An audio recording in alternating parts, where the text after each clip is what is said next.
All right. Looks like everything's working the way that it's meant to be. All right, cool. So we're gonna be continuing on with the Mayhem. I just want to get it done. I just want it done. Let's see what we're working with here. So we've got. Okay, so we're on. We've got this one. So, oh wait, we got 1, 2, 3. We have three left to finish. 3 left to finish. And then we're done. We're done. We could be done with this. Because, like, for those of you that are, like, aren't aware, Mayhem is one of those things where unless you get really lucky, you can't really play the game to an extent, like, to a,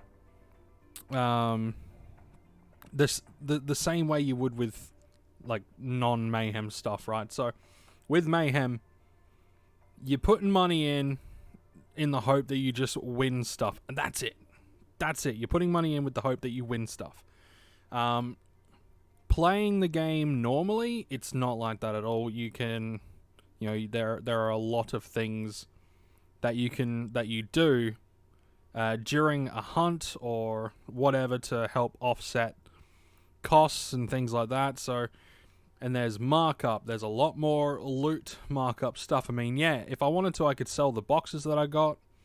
But I want to open up the boxes. So there's a lot of stuff. You're really in it just to win shit.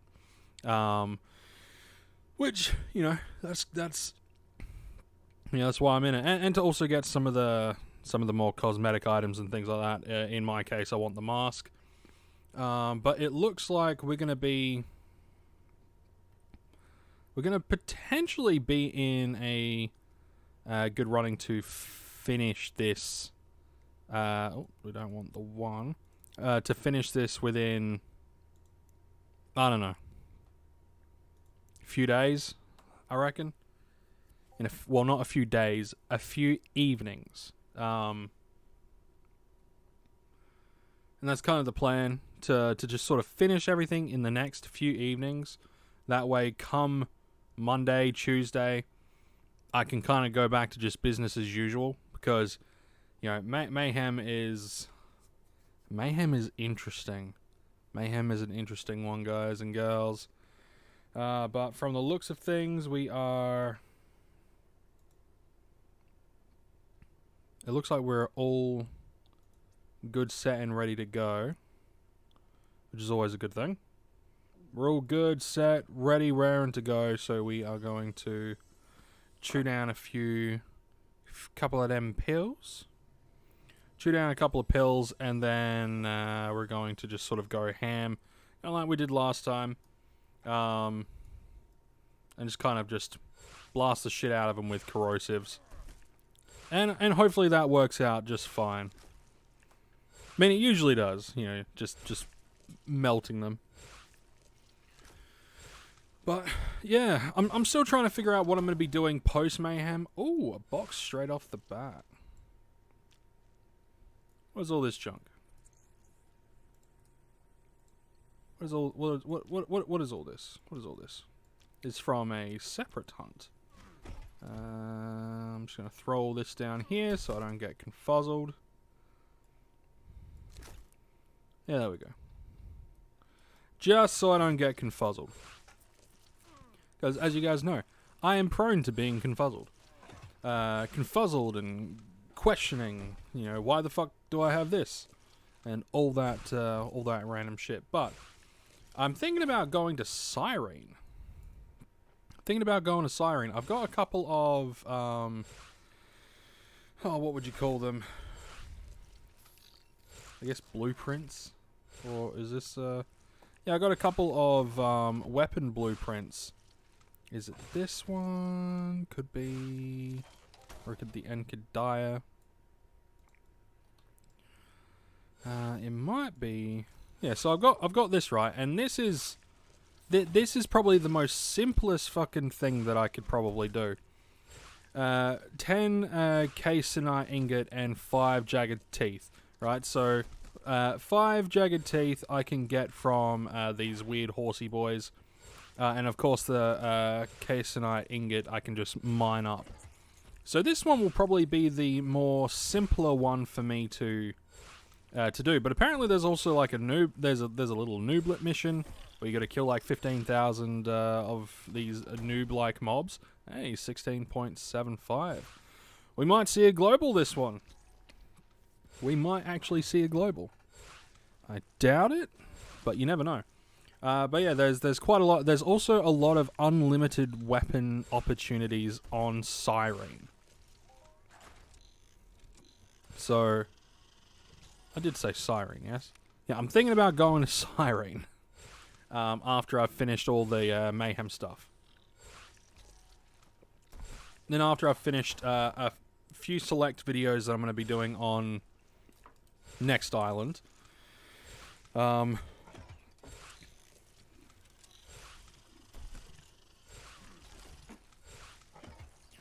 so I've got a few select videos that I'm going to be doing for next island, ancient Greece, that sort of thing.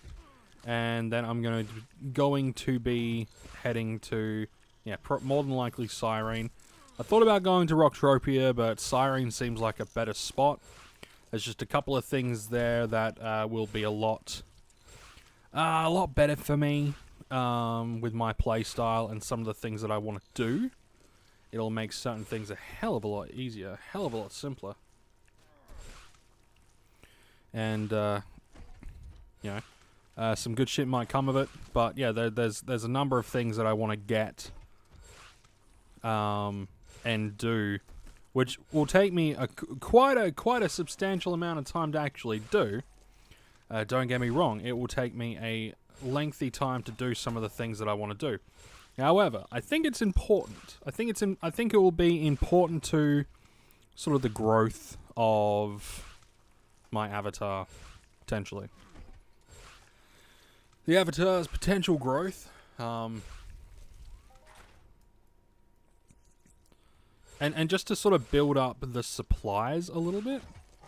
Like the way I see it, if I can build up if I could start building up some supplies and some stuff, straight after Mayhem, then come Halloween Mayhem, I might be in a little bit better of a position. Now, obviously, I have considered sticking out on Calypso, doing the daily missions and getting all the daily stuff, but I feel like I will have a better opportunity to get better skills, or the skills that I want, on Cyrene. And apparently there's you can get these tokens on Cyrene that you can, from specific mobs that you can trade for stuff, so who knows. I'm going to be looking at a few different bits and bobs. I'm going to be having a look, seeing how some stuff is, but, you know, obviously if it doesn't work out, then I'll just find a different spot. But, yeah, that's pretty much how it's going to be rolling. Essentially, anyway.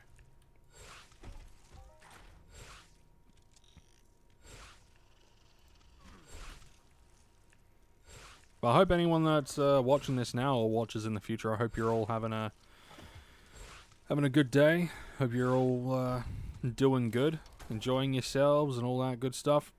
I was actually tossing up whether or not I wanted to do a stream tonight, but I was going to be doing my Mayhem stuff anyway, so I figured might as well stream, might be able to hang out with a few folks. And yeah, just have a grand old time, I guess. And who knows? Today might be the day that something interesting happens. And if something interesting does happen, I want it to be archived. You know, like, what if I get, like, this big, you know, like, 10k HOF or something stupid? I would like for it to be documented. Not that it's gonna happen. Trust me, I hold no reservations on that actually happening. Yeah, I think I burnt through my luck start of last year. Yeah, fairly soon I burnt through my luck about a year ago, so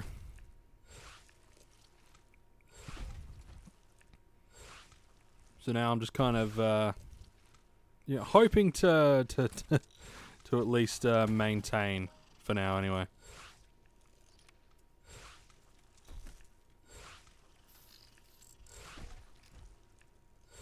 I just thought that was just a really big fucking robot, but no, he's standing on this thing. I thought it was just a lot bigger because it's closer and standing up. Yeah, there we go. I thought it was just massive. And here I was thinking there was like some kind of glitch in the model scaling or some shit like that. But no. He was just trying to get a little bit high is all. He's just trying to get a bit high.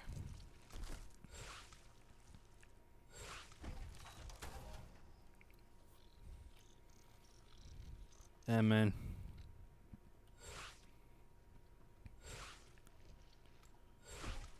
We got a few. We got a lot of extra. We got a lot of other stuff that we got to be getting on with over the coming months as well. Lots of various things to be looking at to sort of plot out a lot of different things to kind of just get ahead in, like a lot of stuff. But it's all good things in good time, I guess. I will say that I think one of the main driving factors for going to Cyrene, other than some of the crafting stuff, is also the potential to get some of those unlimited items through some of the mission chains.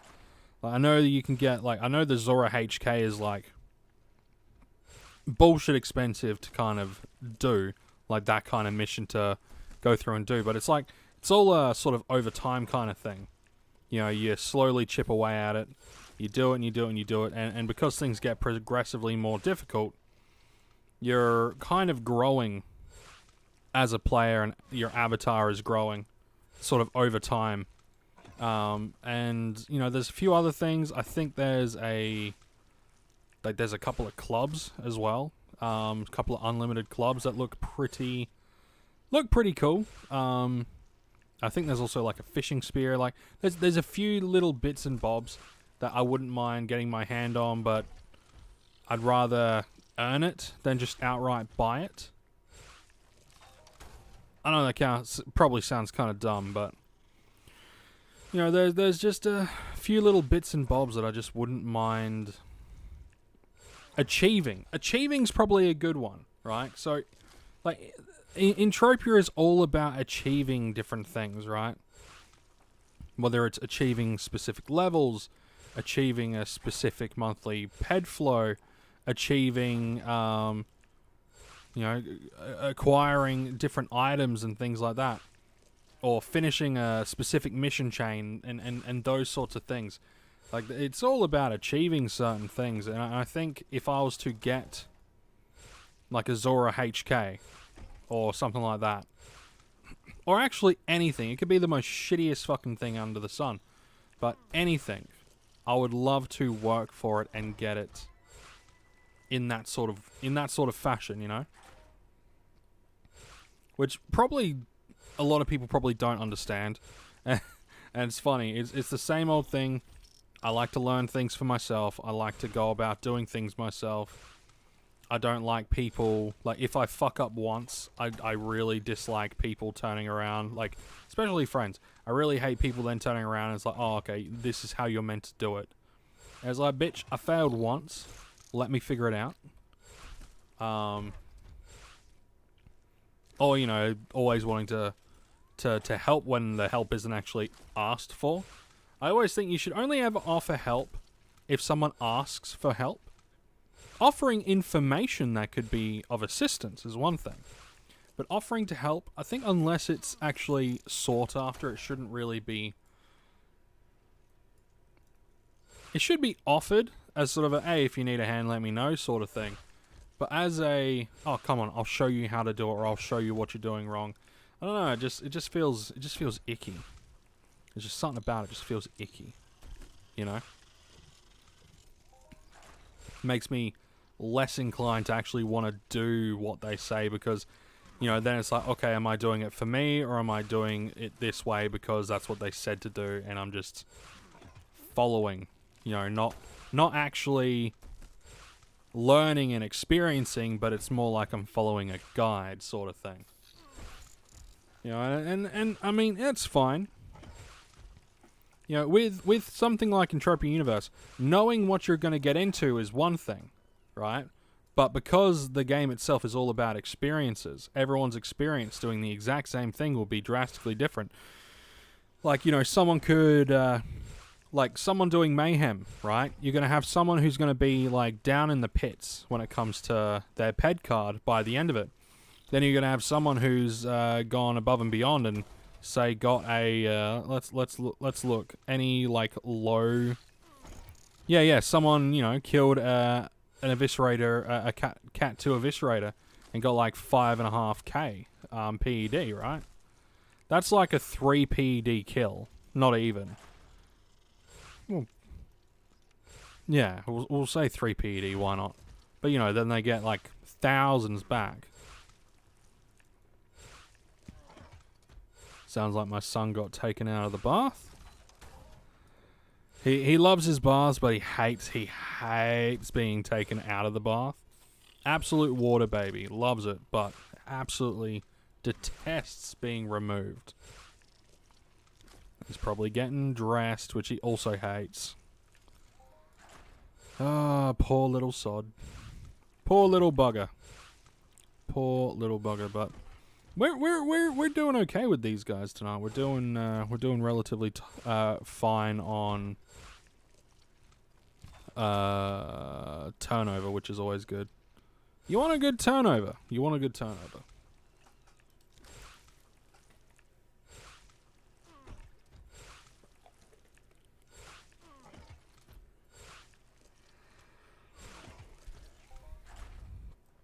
Oh, and just so you guys know, once Mayhem is over, I will also be streaming other stuff. Kind of like what we were talking about the other night. You know, other games like, you know, fuck, what were we talking about? Neverwinter Nights. We were talking about possibly Rust. Talking about, gotta buy Rust first. But, you know, also talking about, like, some retro-y stuff and also just random shit. Random games.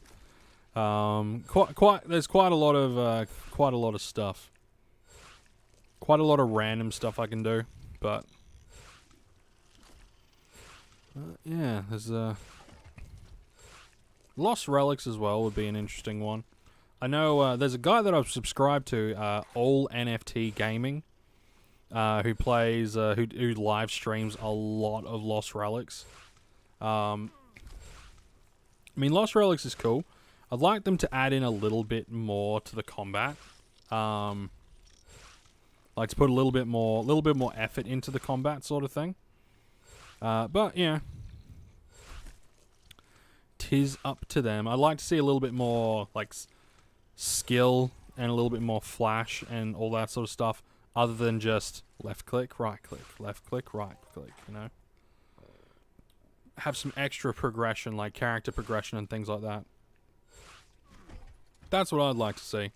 And there's, like, tiny amounts of kind of progression, but not really progression. Like, your character pretty much stays stock standard until you find a better weapon or, you know, or whatevers. But, you know, we've only just started.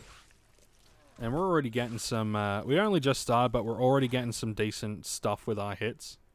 With our hit skill, which is really good. We got some, I guess we're going to be getting some extra little bits and bobs as well. It's always nice. But what we need tonight is we need a lot of bigger stuff. Hey, Kobeck! Yo, Mr. Scott. Scotty, finally caught your stream. Been missing because time difference. Yeah, time difference is a pain in the ass sometimes. You know, trying to get things, trying to time things, like, for everyone. It's such a pain in the neck. Such a pain in the ass. But, you know, You here now? Welcome to the stream, Kovac. Thank you very much for attending and hanging out and all that good stuff. All that good stuff. We've got little bit of a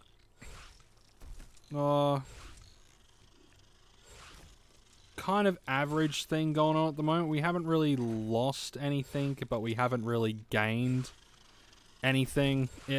It's very Mayhem's been very stock standard. I'm one of those people that are now just sort of trapped in the middle. You know, we start to dip down and start losing, but all of a sudden we get like a global, or we get a couple of minis back to back that pop us back up to where we started. Though I do believe I am definitely losing. Oh, not even, because I'm getting the boxes at a relatively okay rate for what I'm doing. So, yeah,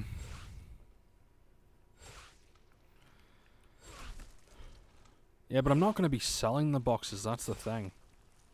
I'm going to be opening them. You know, because there's always that chance for a ring, or there's always a chance for, unless the rings are finite, because I've seen a couple of people nab up the Easter ring already. Not that I really want it. It's not like critical chance. Yeah, it adds to your DPP, but you got to get the crit first. You know, you got to get it. Which, yeah, increasing your critical chance, but it's still RNG. You know? It's like in crafting, you know, you can have like a 90... I think it's a 95% success rate, but that 95% isn't actually successes. That 95% is near successes and successes. But then you also get a decent amount of fails in there as well, you know, and it's very disproportionate. You know, even though it says 95%, and you would think, okay, well then most things are going to be, you know, near successes or successes. Like I had this one horrible string of luck where only about 50% were either successes or near successes, and that was off a blueprint that I was completely proficient in. And yeah, that was an interesting one. You know, so it's all still RNG. But you know, if I could sell the ring, I'd sell it. If I get the ring, I'd sell it.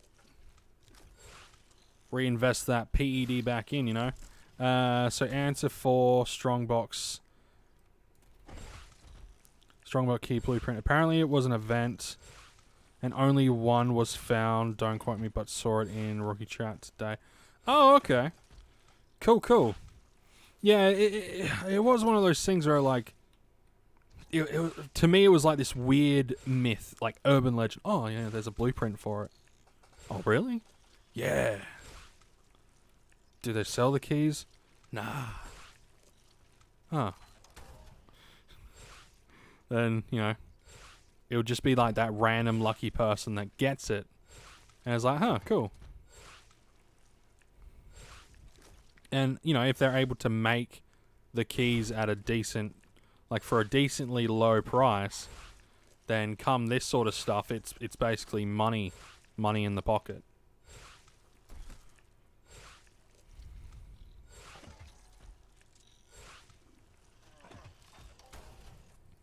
You know, because it's always that weird thing, right? So these boxes all have approximately, you know, or they all have about, or exactly 10 PED worth of shit within them.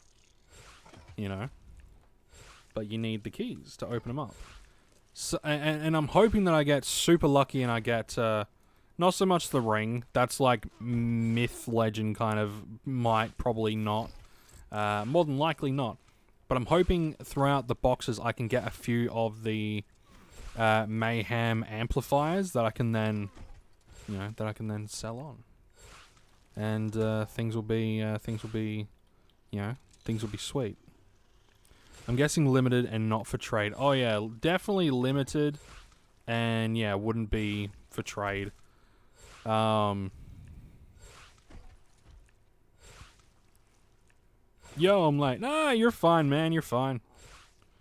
You're all good. I decided to start earlier so I can stream a bit longer. So, nah. Hey, Bacon, welcome, man. We're grinding up some assholes.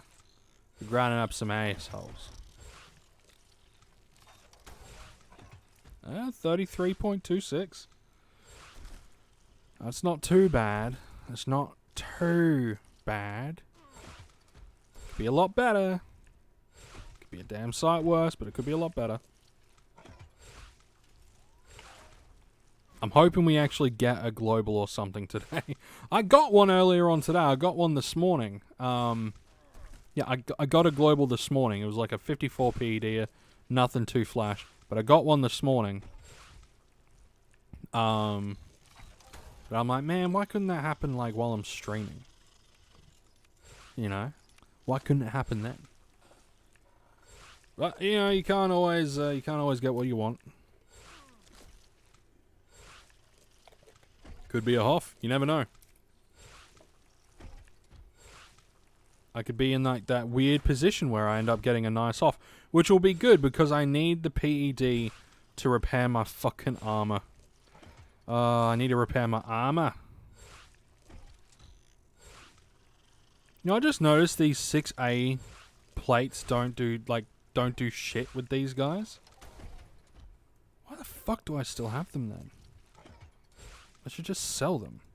I bought them specifically because I thought they would help because these guys are robots, but apparently they don't do shit. You know? But then again, someone did say 5B plates were the better one. For these guys, but you know, because they're robots, and robots are specifics, and ugh. Would you sell any Easter boxes, or would you open them? See, that's the thing, right? Because like, if I try to sell them, then 9 times out of 10, the only people that will want to buy them from me will be people that will want to try to sell them on, right? So, you know, the people that would try to sell them on, so, you know, they'll be like, oh, I'll give you two PED per box. Why? Because I'm going to fucking sell it on for like 8, 9 PED or whatever. So I could try to sell them, but I'll probably get like a real raw deal. Or I can hold on to them, and then when I deposit, I just get keys, and I open up the boxes as I go. And then, who knows, good shit might happen. Yeah, might get the, might get some, Mayhem amplifiers that I can then sell, and, you know, not only come out with ammo, but I'll buy them to open them.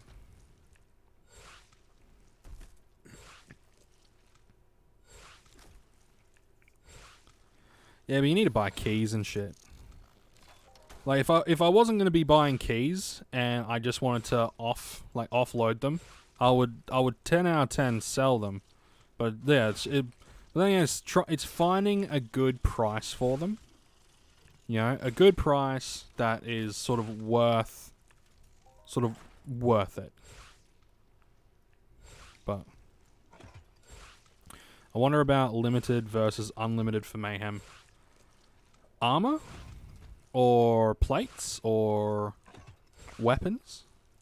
Or all of the above?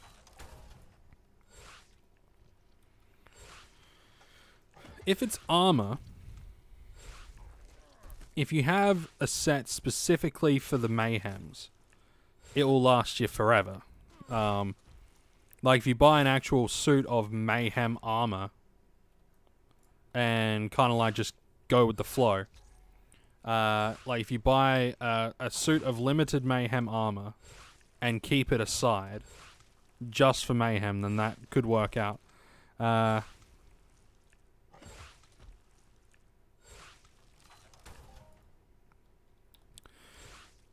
It's 10 pet unlock for a possible ring or less than in ammo.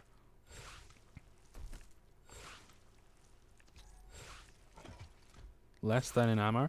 No, if you get the full whack of ammo, you get the 10 PED worth of universal ammunition. It's usually only less if they give you like pills and stuff, which is another reason why I want to open them, for the chance to get like the 100% for 10 hours in the skill gain, and a whole bunch of other pills, I guess.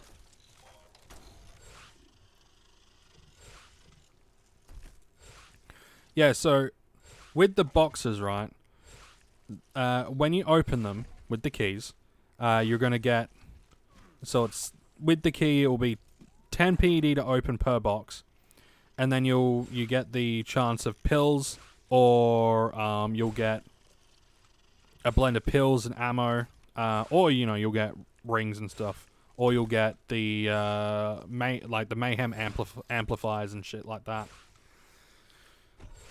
It's you are going for, like, for me, I would be going obviously for the rings, but I'll be aiming more for the amplifiers and the ammunition. I think limited Mayhem would work out better than unlimited if you use it for Mayhem only. Yeah, if you use it just for Mayhem, right? Like, when it comes to armor, limited armor should be used, like, in my opinion. Other people will differ. But in my opinion, limited armor should be used for specific things and only be pulled out for those specific things. Like, whether it's an event, like Mayhem, or if it's something like a big group hunt that's hunting that's trying to take down like a Gorgon, or trying to take down Kong, or what have you. Then you keep that armor aside specifically for those events, which include Mayhem and things like that. So you keep them aside specifically for the events, or for I believe I might have actually seen this one on a Stevie B video. I think he was using Mayhem armor for the increased reload speed to repair the ship that he works on or whatever. Yeah, limited armor set I use for when I hunt robots. Exactly, Rip Craze. Welcome to the stream, man. Welcome to the stream. Yeah, so like, you have specific things. It's too expensive to buy unlimited for all set. Oh yeah, way too expensive. Way too expensive. I've got my ghost armor, which is fine for most mobs that I want to hunt that are of X level, but I'm actually going to be cutting back on the level of mobs and the severity of the mobs that I'm going to be hunting. I'm going to be more targeted approach to lower level mobs that I know give higher markup stuff, up to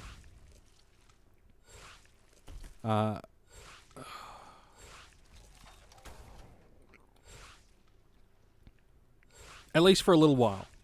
Probably up to like the end of the year or up to Halloween Mayhem. That's what I'm going to be doing.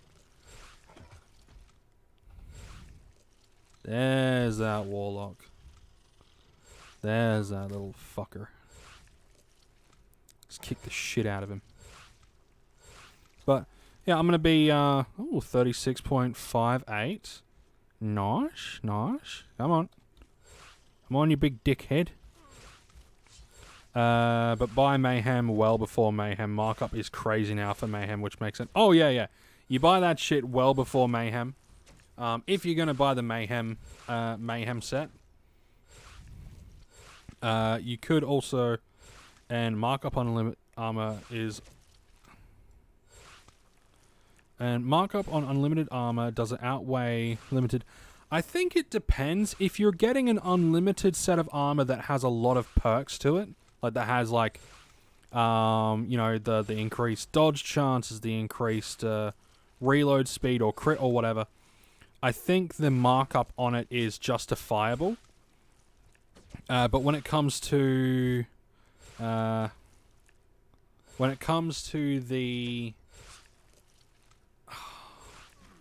guess it really depends. Everyone's going to be different, right? There's going to be someone that sees an unlimited set of armor that goes, yep, I'm going to buy this, and I'm going to keep this, and I'm just going to be using this. Bada bing, bada boom. Unlimited is, in general, always better in the long run, I think. I believe it's better in the long run because the markup will catch up with you in the end. Like, if you're always buying... Like, let's say you're always hunting a specific type of mob, and you're always buying the limited armor, and, you know, you're always paying that markup and all that sort of stuff. It's very, very, very rare that you'll make back that markup from... It's very rare that you'll make that back that markup in TT value, so you need to make back that markup in markup value, which then you have to factor in the markup of the weapon that you're using and all that sort of stuff. So when it comes to choosing whether or not you're going to go with unlimited or limited armor, it's very much a what are you hunting? Because if you're hunting specific things that are like, if you're hunting lower level mobs, you don't really need armor. If you're hunting animals, then a lot of the animals you can get away with pixie, and like lower level animals you can get away with pixie and things like that. If you're hunting something like you pay more up front, but that's it, then it's just TT. Yeah, pretty much. You're paying the markup for the privilege of having that unlimited item. And there are a lot of unlimited armor pieces that I would happily pay the extra markup for. I had Ghost like 7-8 years ago, and Decay was bad, so I sold it. Sad face. Lol, they fixed it after. Yeah, the Decay of Ghost isn't too bad. Yeah. The Decay of Ghost isn't all too bad. Yeah, and it's not all too bad as long as you remember to repair it, which I haven't repaired it in like a week, and it's starting to show.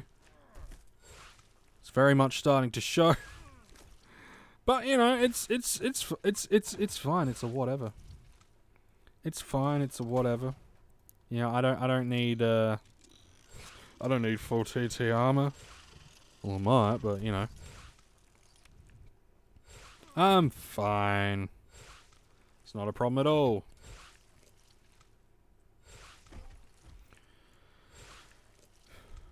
But, yeah. I will be getting a limited set at some point, specifically for Mayhem, and it's just going to be in storage until I do Mayhem. But that will be more so for when I'm doing higher categories. Because yeah, there's oh man, I really want to be able to increase my game when it comes to Mayhem in the future. You know, I want to increase my game, man.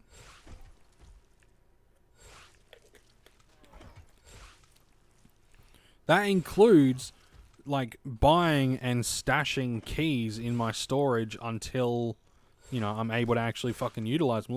Let's say, so I do a lot of like freelancey shit, right? So I make a little bit of extra scratch, all that stuff.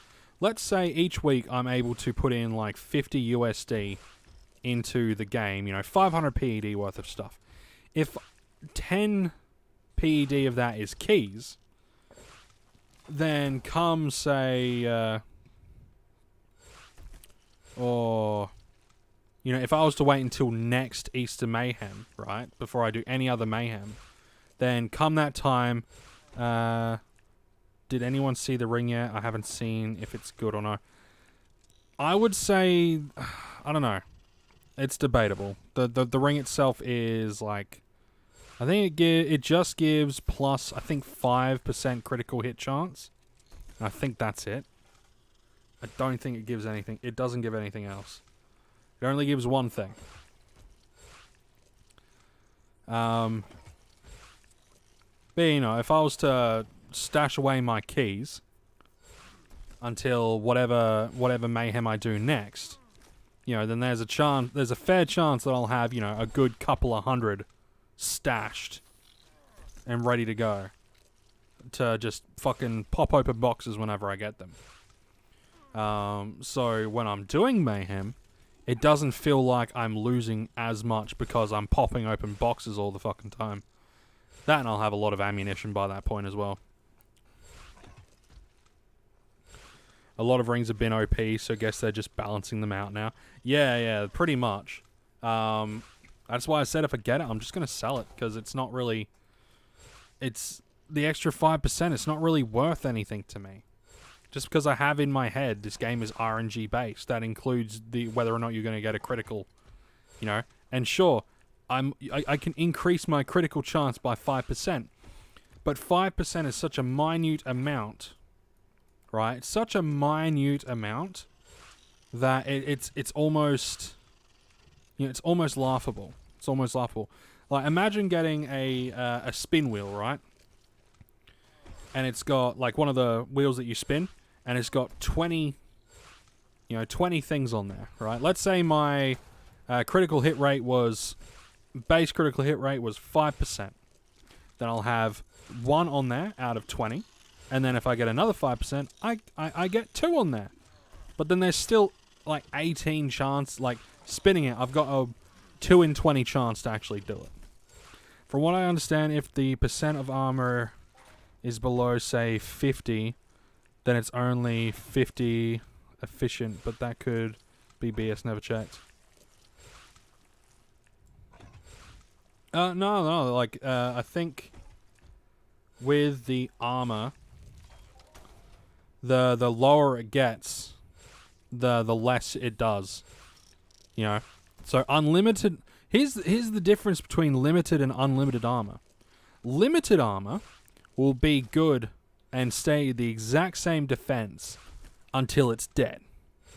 But the decay of unlimited armor affects the actual armor value.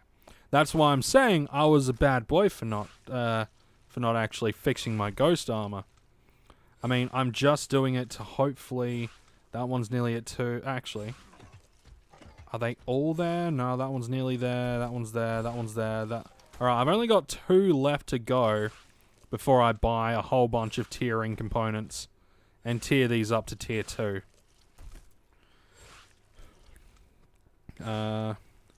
These small things only matter a lot when you're cycling huge amounts in shorter intervals. Oh, yeah. If you're cycling a fuck ton, like, and I mean, yeah, like, you're cycling, like, 100,000 PED in a day. If you're cycling a fuck ton of PED, then, yeah, an extra 5% of decay could, like, not decay, of critical chance, like, can make a massive difference to, you know, DPP. But, like, to like, just a regular Joe Smo player, I mean, it's not so much the amount of PEDs that you're cycling, it's more of the amount of mobs that you're cycling. So,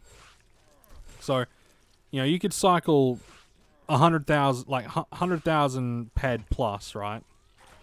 And be, say, doing that on Ambulumaxes or Maphoids or, I don't know, they're the only higher ones that I know off the top of my head.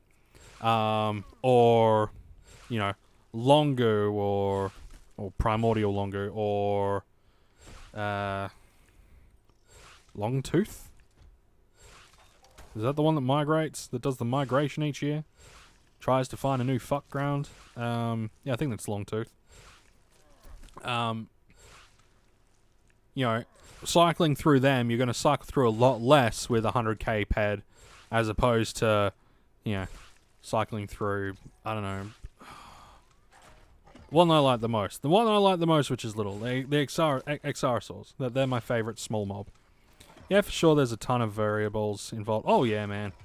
There's so much involved in this game that it's just such a high variability, and it can be challenging to. Ooh, I need to crunch down that pill. It can be challenging to sort of keep everything in mind.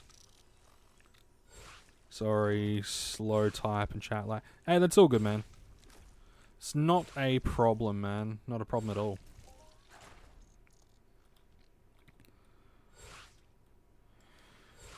Yeah, so like, oh man, there's so much. There's so much to take into account. Like whenever someone's like asks me in game or comments and it's like, oh, how do you make PED? I'm like, well, you know, there's a lot that goes into it. If you want the straight, easy answer, if you want to make PED for nothing, just your time, then, you know, sweat and look for fruit and shit. That's the best you could do. But if you want to make PED hunting, then you need to be killing mobs for as low cost as possible to cycle through as many as you possibly can, just so you can get the higher markup items to then sell to other players. That's how you make your PED. But it takes a lot of time and a lot of effort and a lot of thought. A lot of shit goes into it. And sometimes, yes, it takes a little bit of investment. I think a lot of people are made to believe they're losing big amounts of PED if they don't buy these expensive items that increase efficiency a little bit.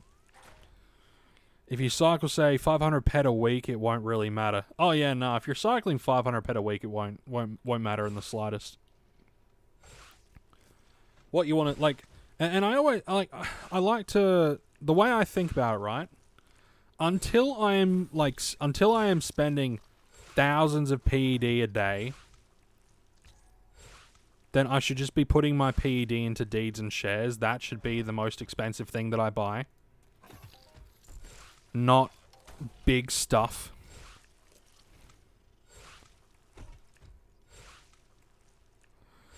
Ped, fruit, stone, oil, nah, doctor.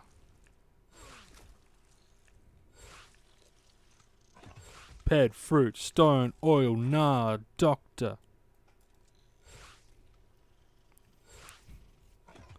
Na na na na. Na na na na. Hey, hey, hey. Ped, fruit, stone, oil. But yeah, you know, like there's lots of, like there's a lot of misconceptions, and then like you explain how it's a misconception, and then you'll have other players that have been playing just as long or longer, who know for a fact that it's a misconception, and instead of trying to explain it, they're just like, oh well, that's just how it's marketed, or that's just how it be, that's just how it do. And it's like, yeah, but you can help you can help spread the proper info. I bought unlimited weapons for thousands of PED, myself thinking it'll boost my loot, but in the end I never even hunted nearly enough for it to matter, and now it's just collecting dust. Ooh. Fingers, sorry, still no oh damn. Fingers are numb, huh? Bugger.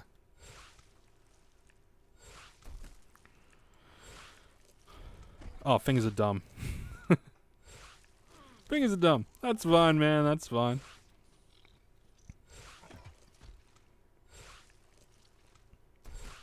Yeah, like when it comes to the unlimited weapons, right? The way I see it, if you can get it at a good deal, then sure. If it's a weapon that you're planning on getting in the future, like even one of those weapons where it's like, oh, you got to be like level 100 to utilize it. If you can get it at a good deal and you don't mind throwing it into your storage to collect dust, then sure, you know. Or like, you know, if you're completely proficient in it and you just want to get it for the so you've got it, then yeah, sure. Like I've got, you know, I got my corrosive 4. Yeah, I got my corrosive 4, which I also need to tier up. Yeah, I'm going to be doing a mass tiering spree at some point in the future. Don't know when, but at some point.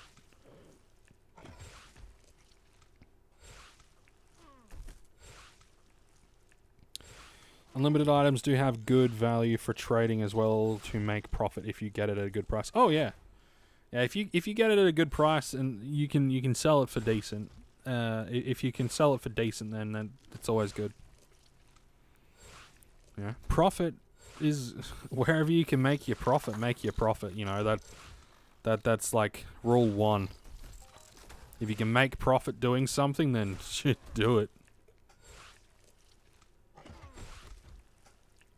No matter how menial or slightly scummy the task is. Except for piracy. I do not condone piracy. You shouldn't be stealing other people's things. What's up, Mishka? I don't have extendy arms. You gotta come here. If you want a pat, you gotta come here. I don't have extendy arms.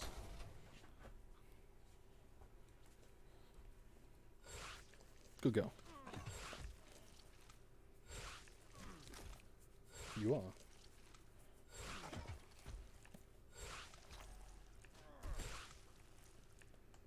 Anyhow.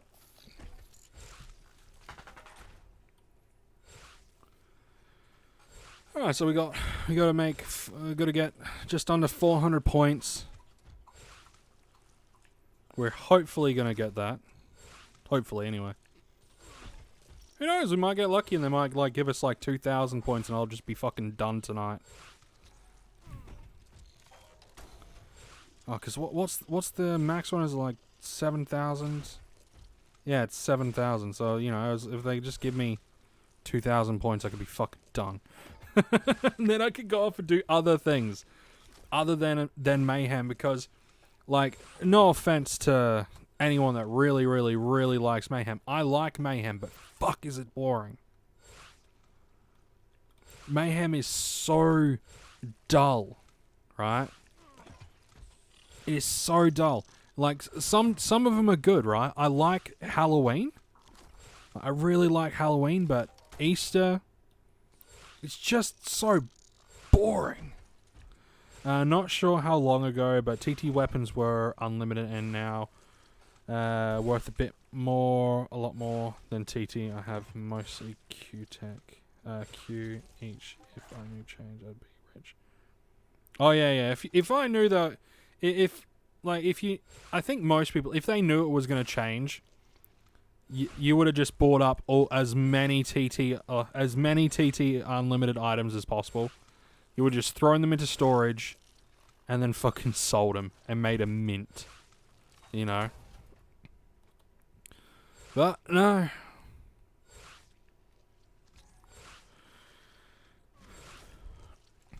I think I've got like an Apollo in my storage that was given to me by I think it was given to me by someone when I first started playing.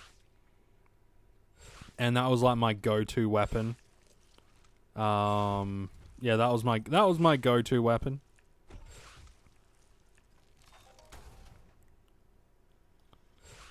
Yeah, Mayhem token, 452. Woo! How nice.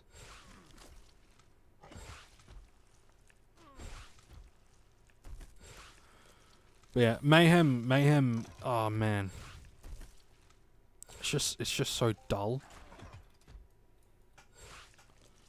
I mean, it's cool when cool shit happens, right? Buchan's alright. You know, I never got like I think I did a Buchan's mission. And I think I got Buchan's spare knife, and I don't think I ever got the rifle. But when I first started playing, my mentor asked if he could buy my Buchan knife or whatever at TT plus, I think it was like TT plus 5. And he was like, you don't really need it. You got the you can get the stuff from the TT. Now, obviously, realizing that was probably fucking stupid. But I sold it to him anyway, because I had no fucking idea. I would have kept it. I would have had me knife, because I like collecting that shit.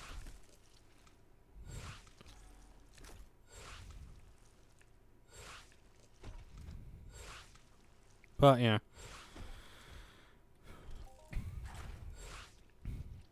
But yeah, I wish I had the wherewithal to keep my Buchan stuff when I got it, but nah, sold it because my mentor said, "Oh, I'll give you some extra PED for it. You don't need it." Oh, okay. Idiot. Not that I need it these days anymore, like at all. You know, I've got my Barbarella anyway, and I've got you know, I've got some other, I've got a whole bunch of other stuff, but I'm just still a bit salty about it.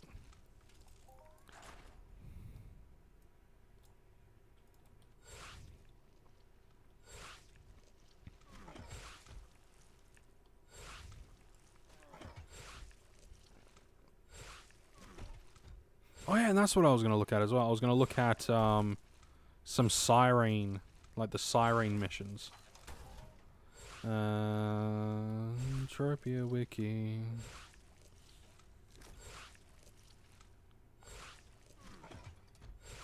Siren.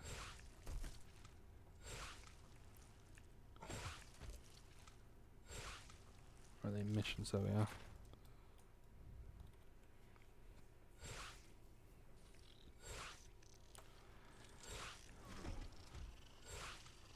There we go.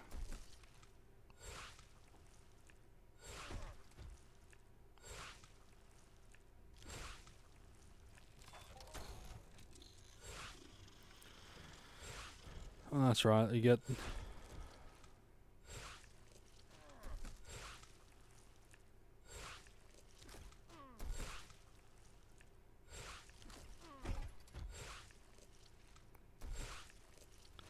Ah, yes. Here's all the Zora stuff.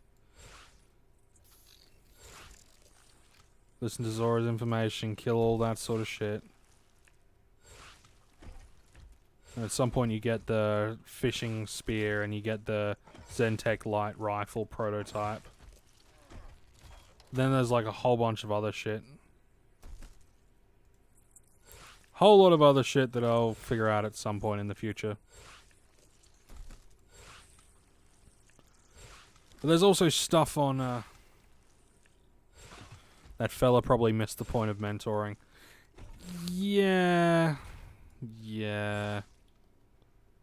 I mean, I learned later that the dude was really, like, he didn't really know what he was doing. You know? Like, I was the one who suggested to him, it's like, well, if you're losing PED, why don't you do some sweating? And I explained to him how much I, you know, how much I can sell each day. And I think at that point, I think I was sweating at the point where, like, at that point in time when I was sweating, it was selling for around about 2 PED per K. 2 to 2.5 PED per K. So for me, whenever I did swunting, it nearly completely offset any loss. But yeah, I told him, you know, try sweating. And then he was like, oh, but sweating's so boring and, you know, don't get any skills. I'm like, well, you do get skills. And I said, you know, you get some mind force skills, you get this and that. And he's like, well, I'm up to this. And I've never sweated before. I'm at this level. And guess what? No sweating. I'm like, I'm not saying that it's better, but you do get some fucking skills, you twonk. Ugh. You know, it's like trying to say, like, oh, just go like, if you want some gold, go gold panning in this creek and you'll get some alluvial gold. And he's like, oh, but you know, I went out into the bush and I found all these gold nuggets, and guess what? Not with panning. You know, not with panning, with a metal detector, not with... It's like, you fucking cunt. I'm just telling you, I'm just giving you some information. Take it or leave it. Couldn't give a fuck. Just don't be a cunt about it. Ugh. And then he started sweating and he was like, oh, yeah, this is actually okay. Yeah, no shit. Sweating equal evade, yeah. You get evader skill, you get courage, you get a whole bunch of other shit as well. And I don't know, it's just it was just annoying.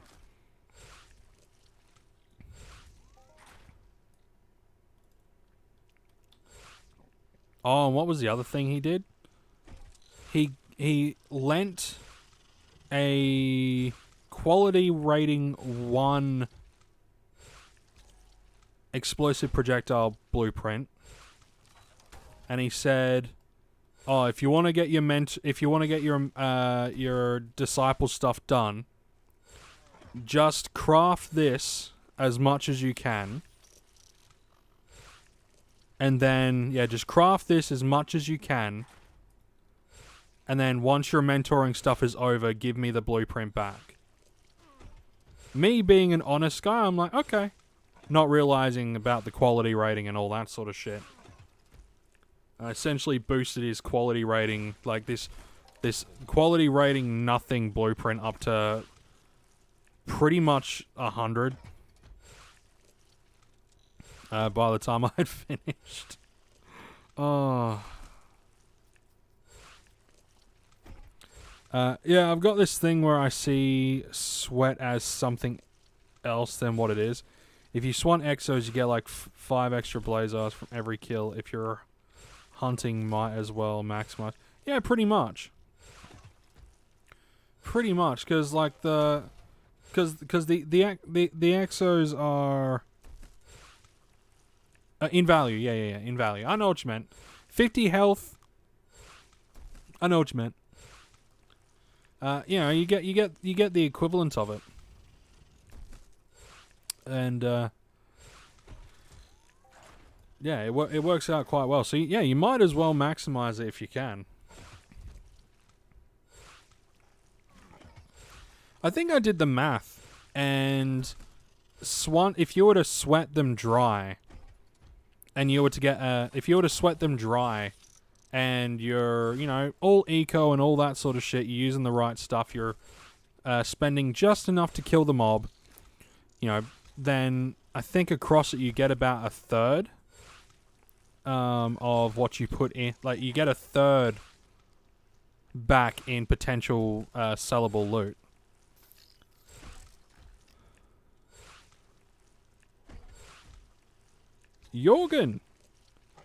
Jorgen Iverson, Swedish.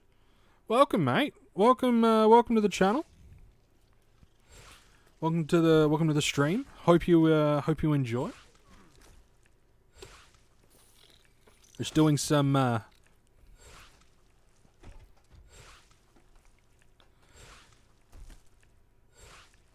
Oh, no. Like, we were talking about like the equivalent value.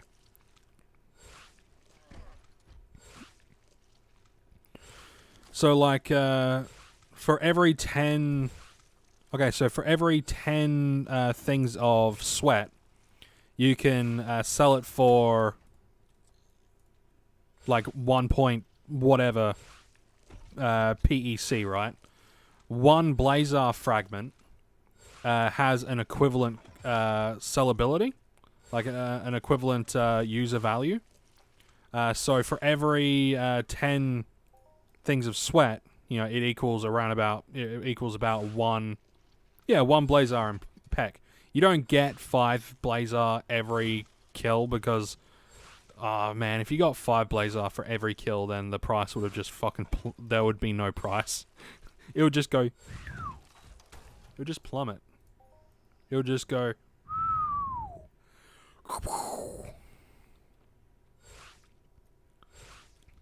Yeah, we're just chatting about the value of sweat and how it's very undermined by a lot of people. But those that know, those that are in the know, they're in the know.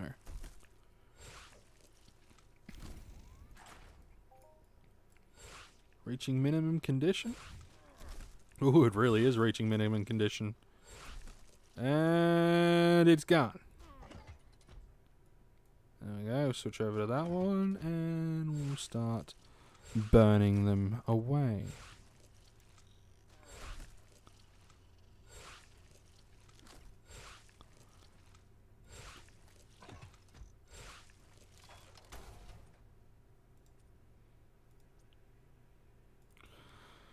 Oh, I will have to deposit in a few days, I reckon. I'll have to deposit just so I can get some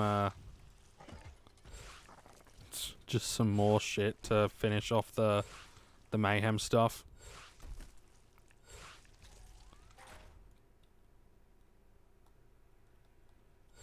In-game name is Sweathead. Yeah, I've got you in. I got you in my thingy. Because you do a lot of sweating. Or something along those lines. I don't know. Yeah, I got you in game. All I did for many years, yeah, sweating for quite a lot. I always tell my disciples I see 1 bottle of sweat as 13 shrapnel. Yes! Mind Force, any tips? Have fun. Don't be afraid to blend arsenic chips with other stuff to increase your DPS.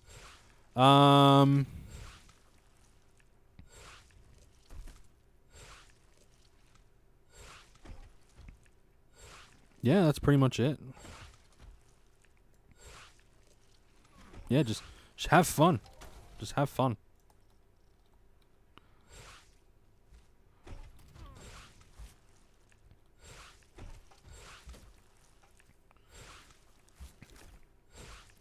Yeah, I always see bottles of sweat in their individual stuff. That way you can walk away and go like, oh yeah, it's cool.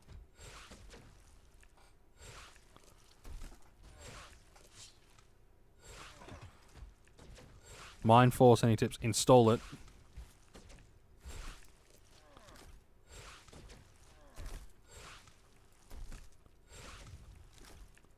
Man, I got these guys ganging up on me. But they're not gonna get past my armor. My armor's too thick for you. I got a thick hide. Is it eco? Yeah, I'd say so. As eco as pretty much everything else.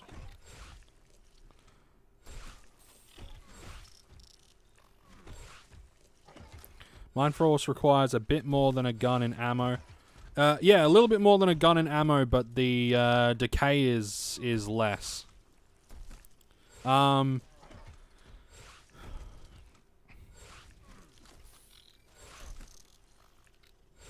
If you want to go full eco, I would recommend going down the ballistic projectile route.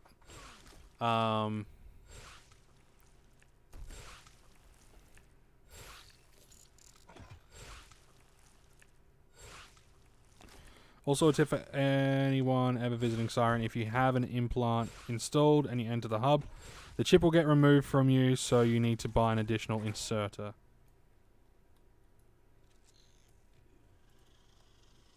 Yeah, I'll keep that in mind.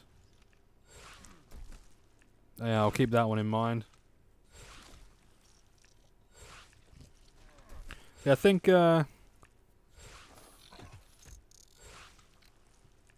installing. But what are we installing?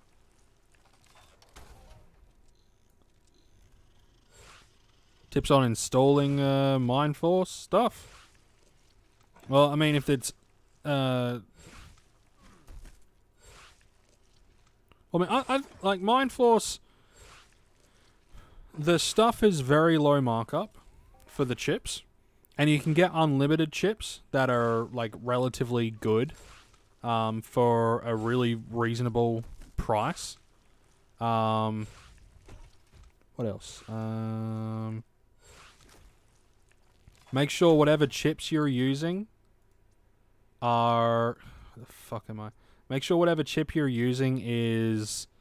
like, for me, I've got a Neo Scion 30, and the maximum profession level that I can utilize a chip in is this, right, is 30. So I can use chips that are up to level 30, but anything above level 30 I would need to get like a 40 or whatever. But yeah, I recommend if you want to go full eco, maybe try BLP. Dang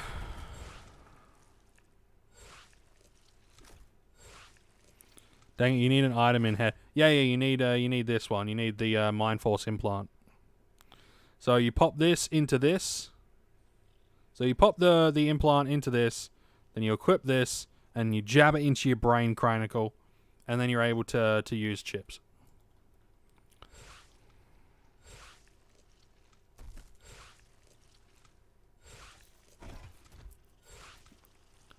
Also use an implant with higher deterioration to offset the decay from the chip if it has high markup.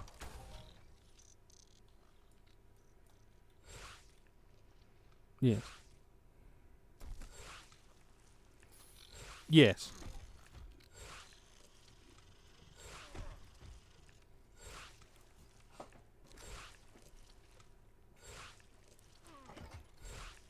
I thought you were having a stroke or something there, Kobak.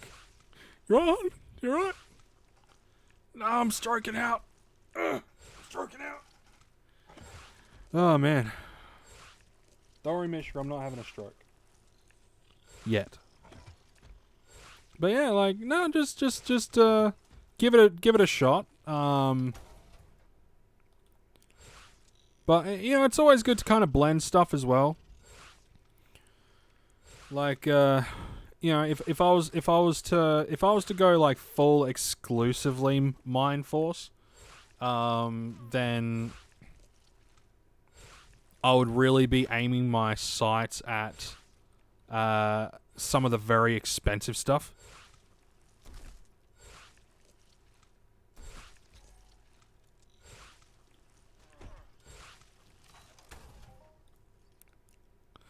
Dude, still getting over, you know,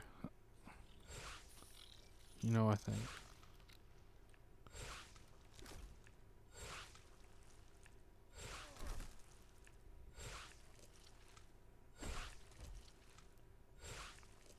Is it the cancer boss? I know one of you guys had like, I know one of you guys ended up kicking the ever-loving shit out of cancer. She's fucking absolute boss. That shit can fuck right off. My uncle died of cancer. Two of my uncles died of cancer, actually.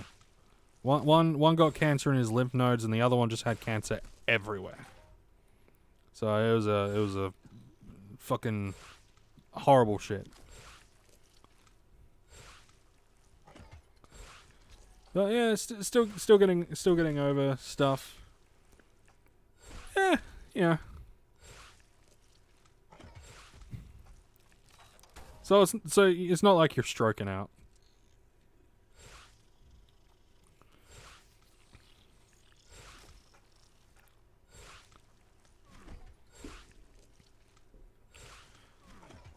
I always just assume, like, whenever someone's like trying to type stuff and it keeps messing up, I always just assume it's their phone fucking up.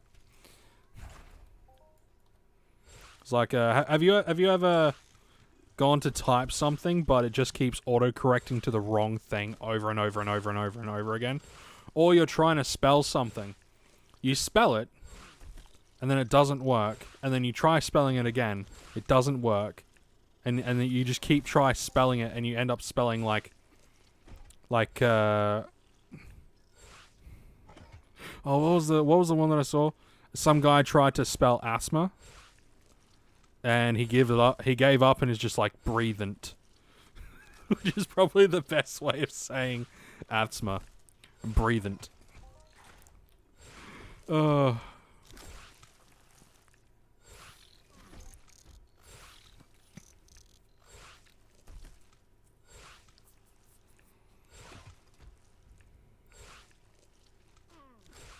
You're right, Mishka. You could go.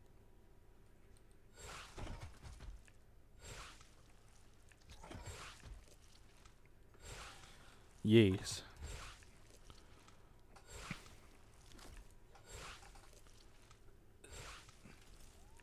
Doggo. Yes. I'll remember misspelled words thinking it's the right one and keep correcting it wrong. I hate typing on phones. I detest typing on phones. Yep, you got me through it when I was in Lodge Alone during COVID for treatments, but kicked its ass with the rusty chainsaw. Fuck yeah, man. Kicking the shit out of cancer. It's like the best shit under the sun.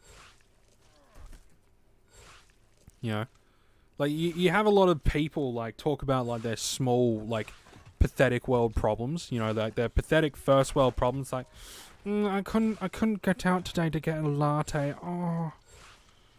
You know, like... You know, I understand lockdown was really bad for a lot of people, but then you had some people that were complaining for, like, actual reasons. You know, like, losing their... Like, I say complaining.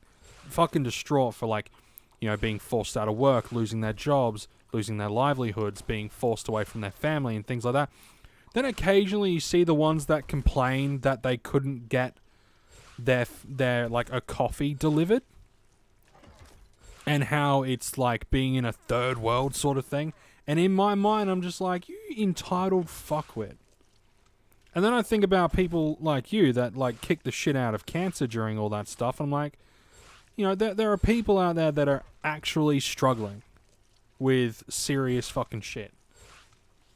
So, sit down, make your fucking instant coffee like the rest of us, shut the fuck up, stop being so fucking entitled.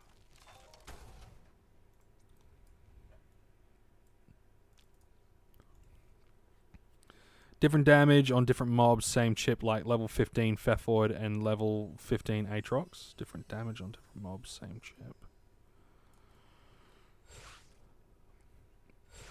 No. If it has a specific damage, like damage per second, it will. Yeah, if it'll do the same DPS, but I think different. Like a level 15 Pfeffoid and a level 15 Aatrox, I think they have, you know, different health and things like that.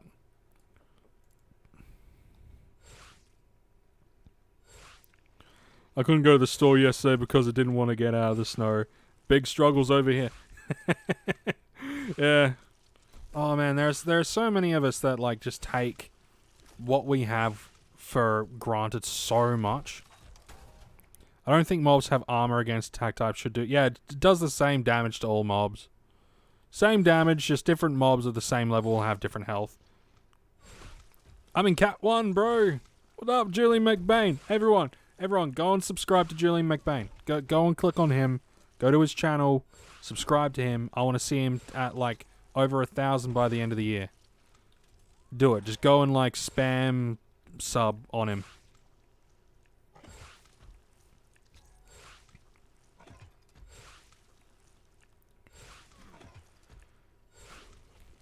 But yeah, I'm in category 1, man. Not doing enough damage to really bother with any of the other categories. Hey,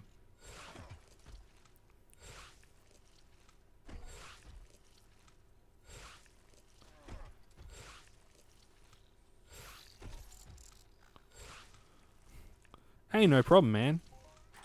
We all got to stick together in our wee little communities. You know? We all got to stick together.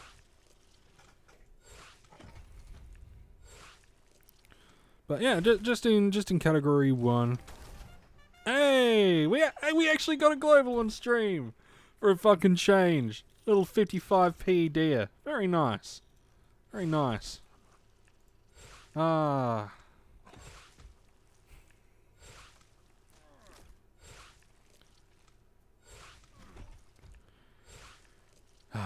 Very cool. Very cool. Thanks, man. It's because you popped in, Julian. It's because you popped in. Now we need someone like Lawspade to pop in. And then I'll, like, get, like, a crazy big off. Actually, you know who will be really, like, a really rare pop in? Serial Overdrive. Troops, Julian. Troops.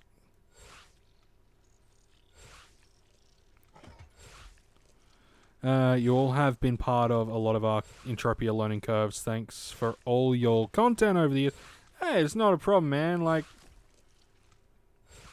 at the end of the day, we're all one big community, and you know we got to prop each other up. You know. Serial Overdrive pops in, and suddenly you're number 1 on the Hoff list. Yeah, probably. and then a unicorn will roll by.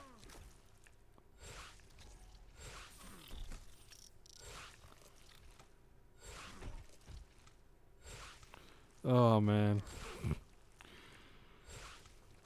But, you know, we like helping people out, you know, and entertaining people. Like when I started, like, you know, first it was just a little bit of fun, and then COVID kind of kicked in, and I'm like, well, I'm not doing anything. I'm not doing anything with my time. I can't go out and look for work. I can't do fuck all. So why don't I just make content on the game that I like playing the most, pretty much ever, which is Entropia. I love playing Entropia. It's one of my favorite games to play. It's hands down my favorite online game to play. And then I'm like, well, there's a lot of other people that really like Entropia, and at that point I saw a few comments saying that the videos were, you know, helping people during like lockdown and stuff, especially some of the guys in the States and things like that. So I'm like, fuck it, I'll just make everything for, you know, I'll make videos for people to watch and enjoy to help stave off some of that lockdown depression. Which I got a lot of that. I got a lot of that because I couldn't go to the gym, couldn't do a fuckload of things. Yeah, you better get to work, man. You take care, you stay safe, and yeah, you better get to work, man.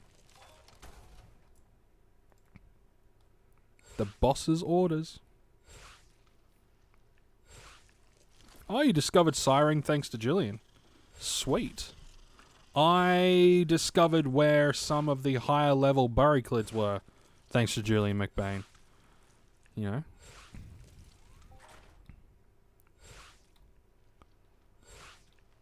And some of his McBain moments have taught me quite a few things as well.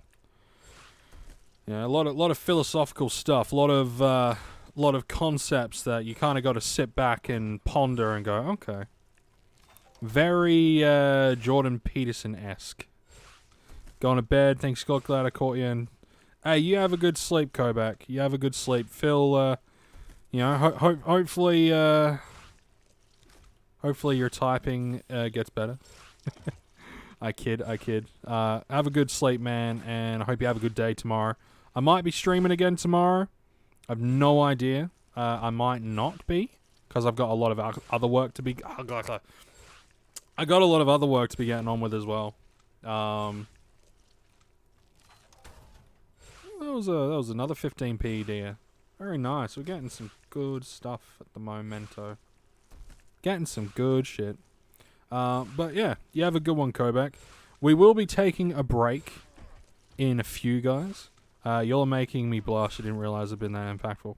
Yeah, man, you're an impactful guy.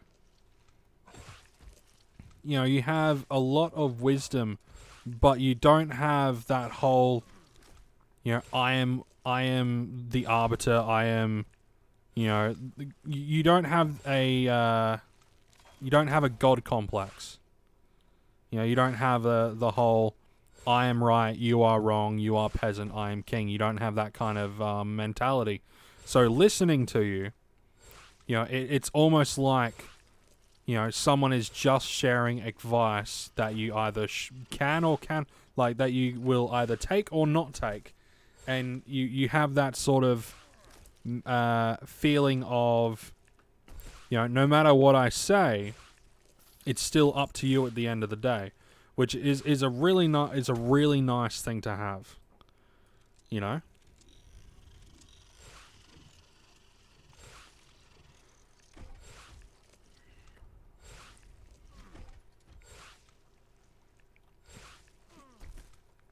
I am getting some nice drops tonight. I'm getting some nice drops. I'm getting a decent amount of these amplifiers as well. These output amplifiers, which will be very good. Oh, that was a 9.52p deer. Who knows? We might actually get enough stuff to put ourselves ahead by a decent amount tonight. Who knows? Some of the things I like about both you, Scotty, Julian, and Cyril, and some other big ones, is that you're staying humble even though you're sitting on so much more knowledge than most of us. And sometimes we don't even realize the knowledge that we've got.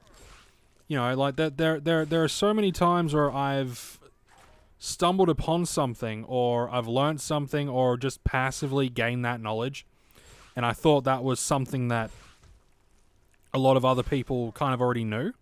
But then, you know, someone would ask a question, I'm like, oh, fuck, I know that answer. And then, you know, I would give it out, and then I realize, oh, wait a minute, maybe I should inform everyone else about this sort of shit. And so I do. Hey, 27.52, we are getting all of them. Yeet! What up, Patrick? Welcome to the stream, my dude. Welcome to the stream. We are getting some good fucking hits today. Here's hoping that keeps up. Here's hoping that keeps up.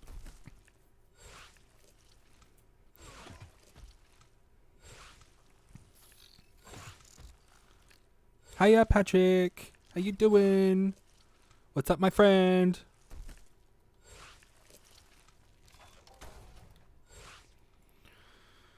Oh, I reckon after Mayhem is all done, we're going to have some kind of, like, group hunt or something. You know, get a bunch of people together and go and kill stuff.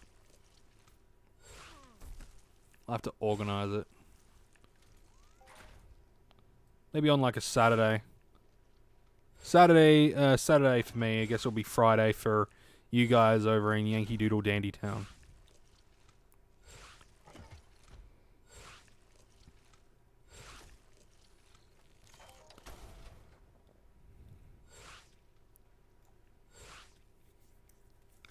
Yeah, after Mayhem we'll have to do like a, let's say a sub hunt. You know, do a subscriber hunt. Might give away a couple of unlimited knives. Who knows? You're in charge. That sucks for you. I don't want to be in charge.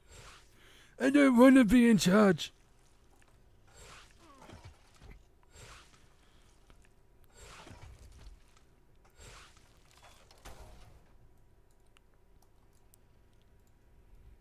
I have never been in charge of anything in my life. And I'm not starting now.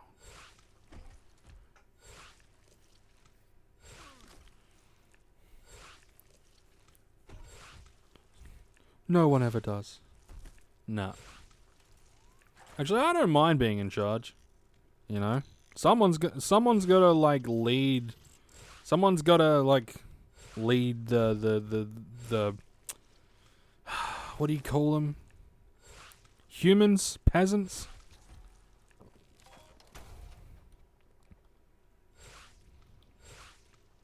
Someone's gonna lead them. Someone's got to make sure they know what they're doing. Someone needs to make sure that they're drinking their milk, and making sure that they eat their breakfast, and making sure that they're taking like a few fucking minutes aside each day to just relax, have a piece of fruit and chill. Plebs, nooblets, the occasional weeb. I mean, I can't say I'm a fucking weeb.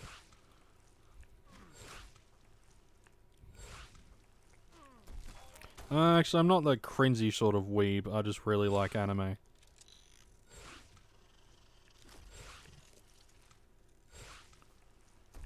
I recently finished watching Way of the House Husband, and I also recently watched Kotaro Lives Alone. Or, yeah, Kotaro Lives Alone. Man, that's a fucking sad show. It's funny in times, but then it gets dark real fucking quick. Like, if you ever want a roller coaster of emotions, Kotaro is... Like, Kotaro Lives Alone is... That is an interesting anime.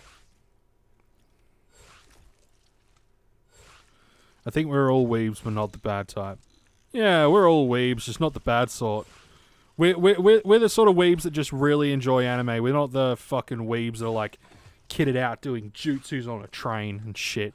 We're not sitting in the corner going ooh ooh ooh ooh or whatever the fuck they do. You know, we don't Naruto run. Except to make people laugh.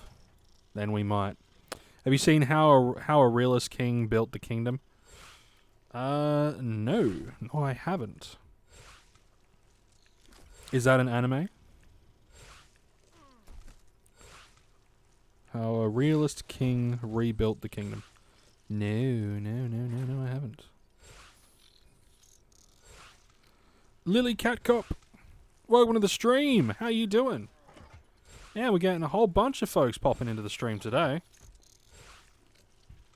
Which, I'm glad. Having a whole bunch of people chill and hang out in these streams is always a fun thing. It's always a fun thing for me. I would love one day to get my, like, concurrent viewer count, like, during one of these streams, like, above 20 consistently. That would be fun. You know, that should be, like, a goal of mine. You know? Get to a point where I've got, like, 20 viewers concurrently in a stream. That'll be nice.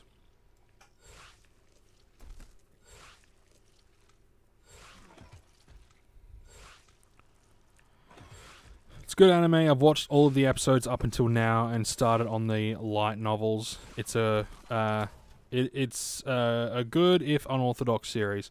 Okay. Good yet unorthodox. I like that. That's always nice. I like that sort of shit. I think the next one that I'm going to be working on is... one that my sister recommended, which I think is called Jujutsu something. It's Jujutsu something. Alright, so we're going to wait until the warlock spawns. We're going to kill the warlock, and then once we've killed the warlock, we're going to take a break, stretch the legs, make a coffee, all that good stuff. And then, yeah, so we'll take a quick break after that. And, holy shit, it's only 10 past 8. Damn, I can go for another 3 hours if I wanted. I mean, technically I could go for... Oh, no, I can't because my wife would need to sleep. And then we would have to be very quiet. Which, you guys know me. I can't be quiet. Let's convert all this shit, bro.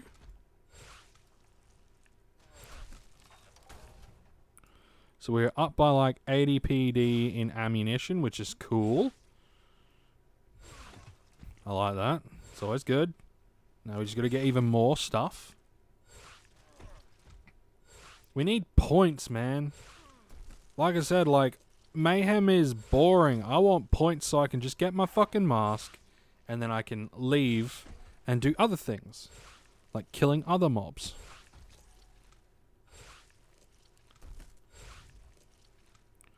You know, someone's going to be like, oh, why do you do Mayhem if you don't like it? It's not that I don't like it. It's just that it gets very boring. It gets very boring.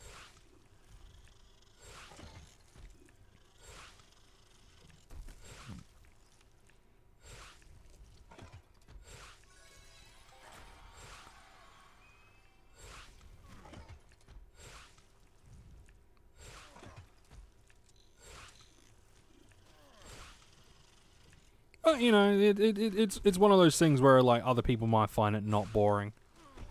I really like Halloween Mayhem. Halloween Mayhem I find really fun.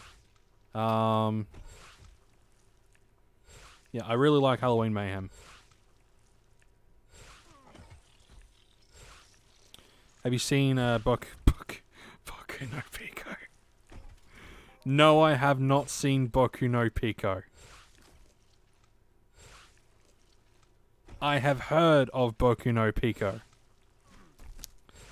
but I have not watched, nor will I watch, that fucking anime. That...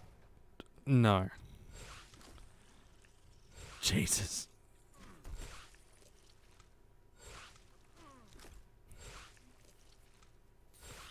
If I get demonetized, I am blaming you, Patrick.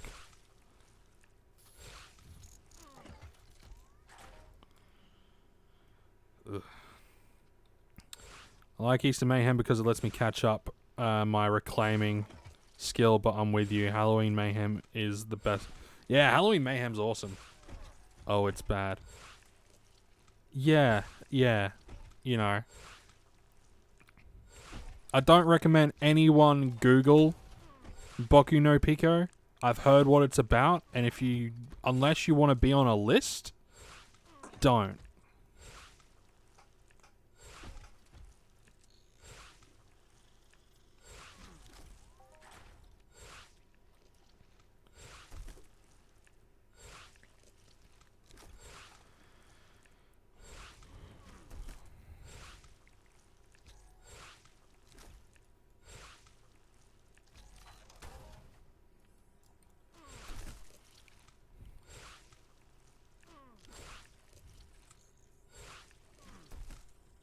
It's like that fucking, what was that horrific shit that came out on Netflix a couple of years back?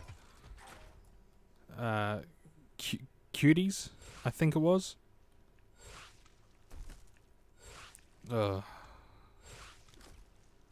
Bunch of fucking nonce material, and fucking people said it was courageous and entertaining. It's like, no, you're just a little bit of a pedo. That's what you are. Yeah, cuties. It's like, no, it's not good entertainment. It's not. No, you're just a bit of a pedo. Yeah, I'm surprised Netflix didn't get shut down wholesale after that atrocity. It was fucking disgusting.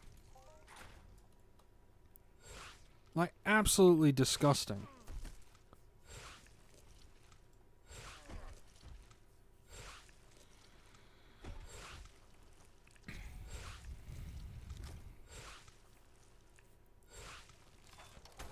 Like, and there's like some anime that I just can't watch anymore. Because it's just fucking weird. Like, when I was 16, I was really into zombies, and one of my favorite anime at the time was High School of the Dead. I was like 16, 17, something like that. But now I was like a 28-year-old, nearly 29-year-old man. Nah. Nah, I'll pass. I'll very much pass.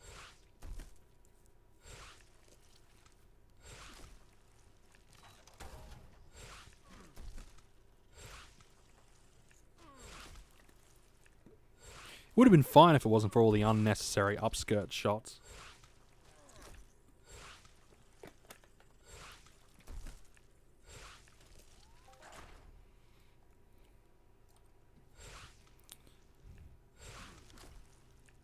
UPH.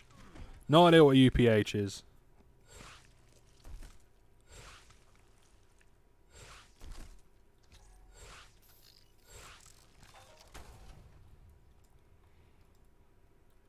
UPH. Universal Pedo Holocaust. Good anime overall, but it had some parts that were questionable. Definitely characters with moral problems and animators. Yeah, and some animators with moral problems. Like, wait, are you talking about High School of the Dead, or are you talking about UPH? Because I don't know what UPH is.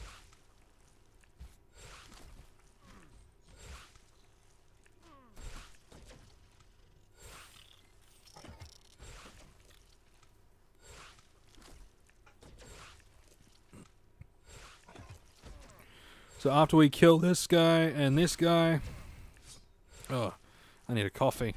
After we kill this guy and this guy... We are going... Oh, High School of the Dead. Yeah, High School of the Dead. It was cool. But... It was really, really cool when I was younger, right? There was some really cool animation. There was some interesting story. There was some interesting character development, but it was too much, what's the word? Too much fan service. But fan service with high schoolers is... It just doesn't... No. Even within the context of Japanese cultural differences, it definitely walked the line really... Oh, yeah. Yeah, definitely. It was a very... It was a very, very, very thin line. Which you don't notice as a teenager until, like, you get a lot older and you're like, wow, this shit was marketed for adults, and you're like, queering face. Anyway, I'm gonna take a break. To quote the Wiggles, maybe you want to get up and stretch your legs. Oh. Anyway, I'm gonna take a break. I will be back in like 5-10 minutes, something like that. Anyone watching this post stream, just skip ahead like 5-10 minutes until you find me again.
He's back, ladies and gentlemen.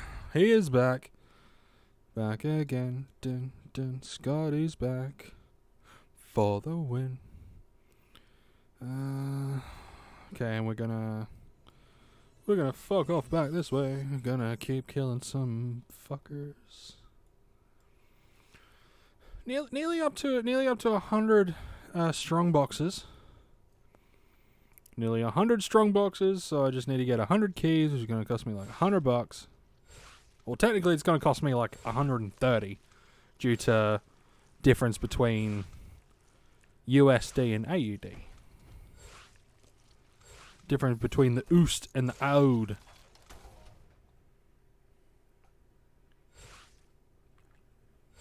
Shouldn't be too hard though. It shouldn't be too tough to get.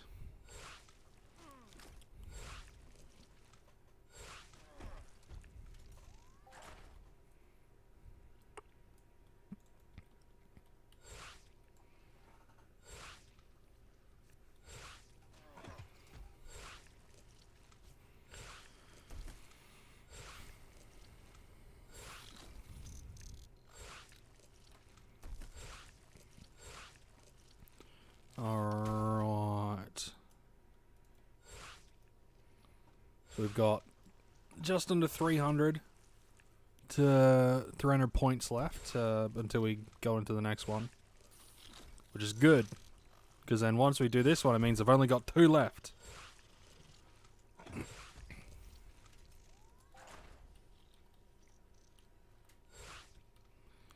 I really just want them to like drop 1,000, maybe 2,000 points on me and just call it a day. All because I want... Oh, not this. All because I want this. Literally the only reason why I'm doing Mayhem is because I want this. Because I think it looks really fucking cool. The only reason why I'm doing this fucking thing.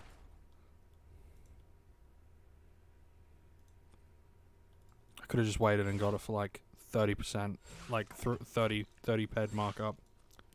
Shit. Oh well. Nah, we're earning all this.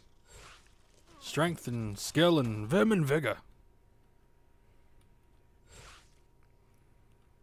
What's the bunny ears look like? Robo bunny ears, very cool. Markup? Markup is even less. Okay, cool. I'll have a nice little mask. Have a nice little mask to work with.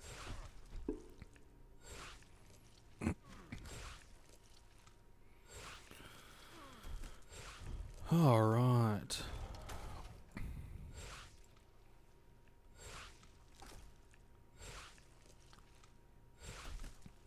Got to get something. Got to get something good. We got 1 global for the stream. Very cool. But we need.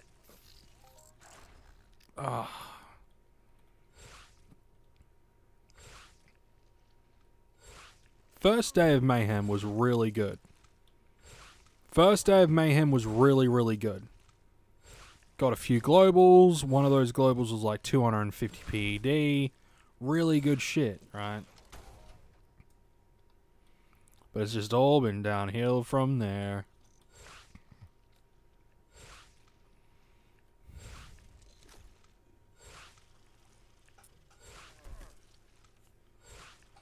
But, you know, it is kind of to be expected. I just hit a 143 pad global in Mayhem. Nice, man. Very nice.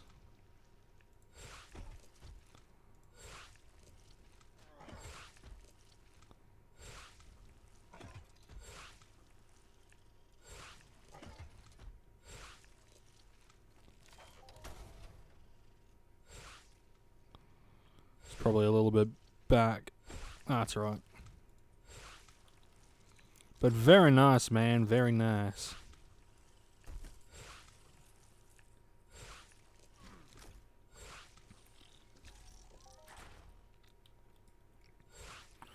I think my next goal after Mayhem is to complete this Stell VIP mission.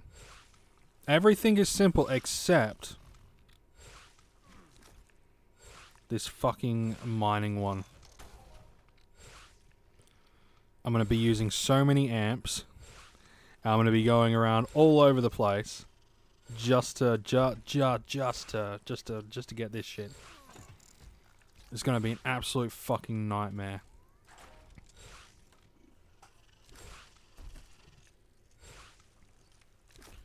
It's going to get my mining skills up, that's for fucking sure, but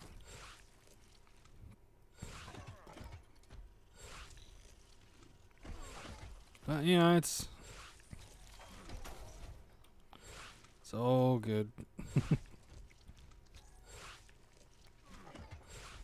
Well, then I have to figure out what I want to do next. Do I want to start on the arduous task of doing all of the mission, like the Zora missions and all that sort of shit on Cyrene? Do I want to go about doing all of that? Going back, you're gonna go check out Ancient Greece once it's done. Ancient Greece is fun, man. Ancient Greece is really good. Yeah, Ancient Greece is fun. Hunting minotaurs and cyclopses and shit. It's fun. See, it's Ancient Greece that you know, I would like to like role play in like the I'd have like the hoplite armor, I'd have my falcata, and then I'd go out and hunt cyclopses, just for the roleplay aspect. Roleplay as some Greek hero. You have shares, but you've never been. Well, I think it's like that with a lot of things. Like I've had shares for Crystal Palace, but I haven't gone to Crystal Palace. Though I have heard the hunting on Crystal Palace can be really good. Especially if you're after specific items, but I don't know. I'm gonna have to look at the loot pool, see if there's any loot stuff on. Oh, what do you call it? On the wiki. See if there's any decent loot information on the wiki. And kind of go from there, I guess.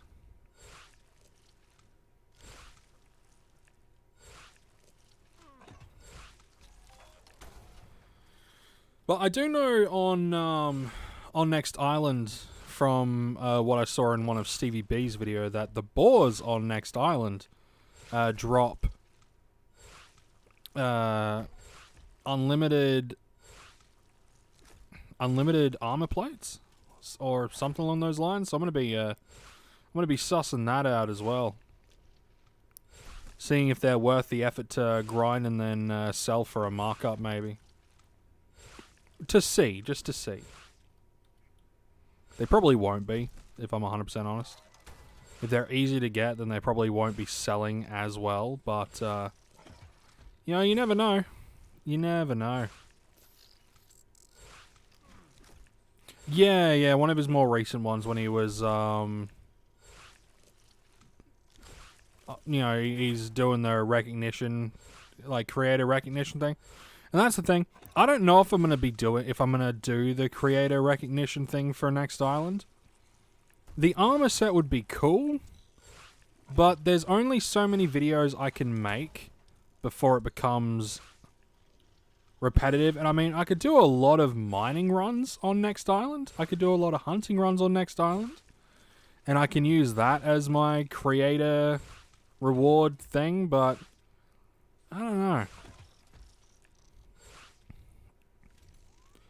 And I don't like putting out, like, just, like, simple info, like, this mob drops this, or, you know, this does this. I like giving out, like, useful information when it comes to, like, missions and offsetting costs and things like that. You know, the smaller information stuff, like on what drops what, and how to do the specific nuance stuff is important, but it's not really... I leave that to other people. It's not really my realm.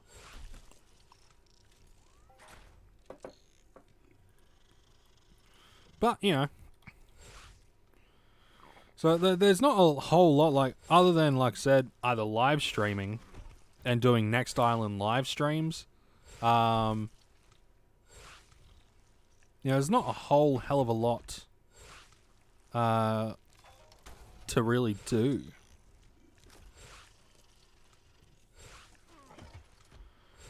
Because there's a lot of info, like, there's a lot of different videos that I want to make that from all over the fucking, you know, all over the Entropia system, you know, all over the planet system. And there's a lot of stuff that I want to do, a lot of stuff that I want to look at. I want to do a video on the CU Hoff instances, because I really like those instances. They're really cool, and they're simple, but they have this... They got this charming aspect to them that I really like. I really like the idea of everything getting pulled up at the end, and then opening up the chest to see what I get, because, you know, they do have some knives, they have a few different items like armor, weapons, things like that. A few different things that I would be really keen to sort of do. Which I might even head over there. I might even head over to Toulon after the stream, and run through a couple of them just for fun. It'll only take like 20 minutes to get there from Next Island. Not even 15, 20 minutes to get from Next Island to Toulon. Because I mean, it's right. It's right fucking there. I just got to go this way. I just got to go directly up.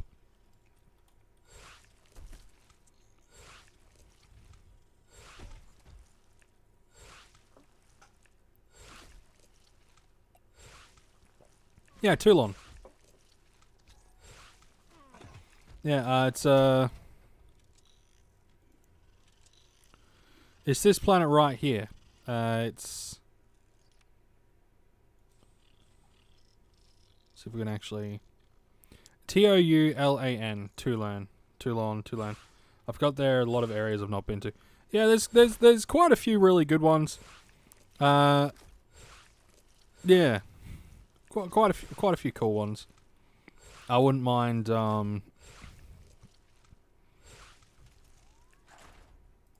Oh yeah, like I said, I wouldn't mind doing a video on the instances on Toulon, and a few other things on Toulon. I did do like an entire video on some of the stuff, but I didn't really go into too much of the nitty gritties.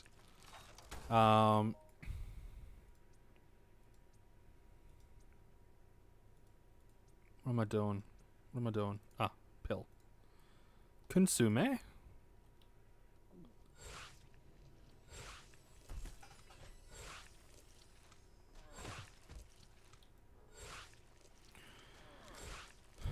I've ran into one space pirate, and he caught me when I was AFK.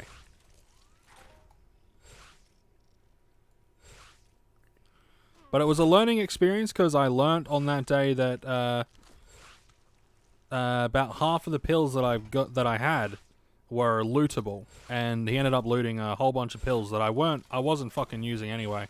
They were useless pills to me, and I never thought about selling them. I just had a bunch of fucking pills that I never thought of selling. Which I will change in the future. If I don't use pills, I'm gonna just keep them in storage and then sell them. You know, it was a big oof on my part.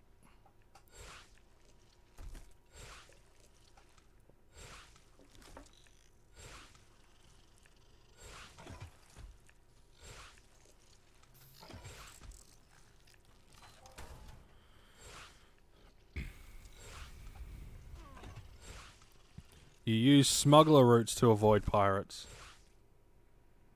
There are smuggler routes.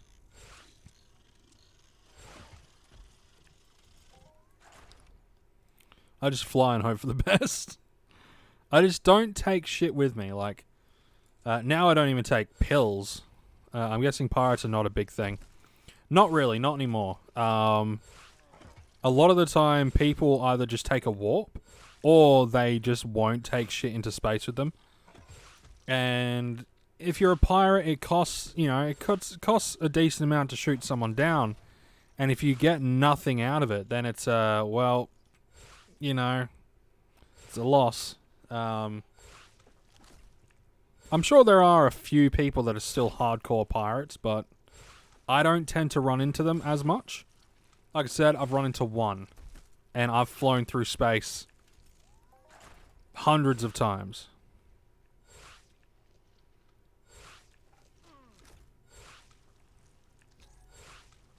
Not since Mind Arc extended the non-lootable zone. Not yet.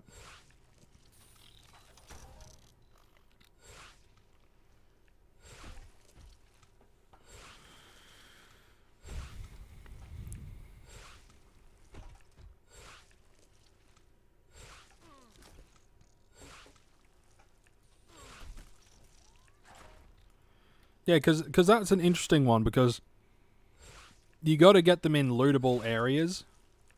And if a lot of players aren't going to be taking their shit through space anyway because they don't want to lose their stuff to pirates, you know, you gotta like hope that they go into a lootable area, and then you gotta hope that they have stuff on them, you know, and that they come apart, that you actually come upon them. Which, you know, like I said, I don't tend to take. Occasionally, I'll take like sweat and fruit with me, if it's a short distance, and then it's kind of well, if I get shot down, it's my own stupid fault sort of thing.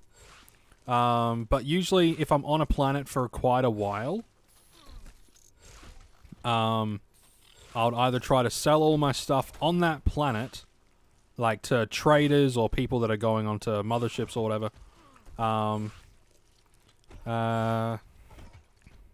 Most pirates now mine warp routes to hit their scores, and if you're fighting a warp ship, you better have some friends with you. A quad wing isn't exactly a threat to a mothership. Oh yeah, fucking, of course not. I wouldn't mind getting a Pathfinder one day, once I'm really rich. You know, once I get that 200,000 PED Hoff, that's probably fucking hardly enough. Oh, no, that should be enough. Maybe. Probably not.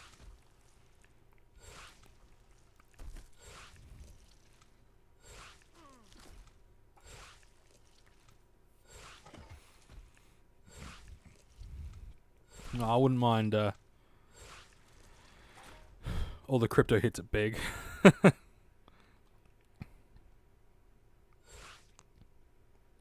Titans of Space held an auction with a Pathfinder on the block for 5k USD. Damn, yeah. Not as much as I thought it would be, but you know, still a significant amount. Still a significant amount of Kaboshka. Kaboshka that I just don't want to be. I just don't have. If I had that sort of money, I'd throw it into shares and deeds and just keep gaining more PED.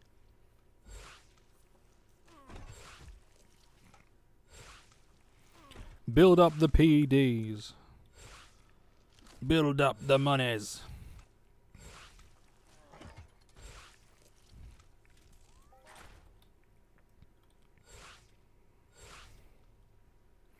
Owning a Pathfinder is a massive flex. Oh yeah, it would be. Owning a Pathfinder is it would be a massive flex. Owning anything that's that expensive would be a huge flex. And a flex that I can't afford. One day, maybe in the next few years. Depending on how my luck goes in game. And if I'm smart. If I'm smart and lucky. And I work on things, then maybe, but who knows?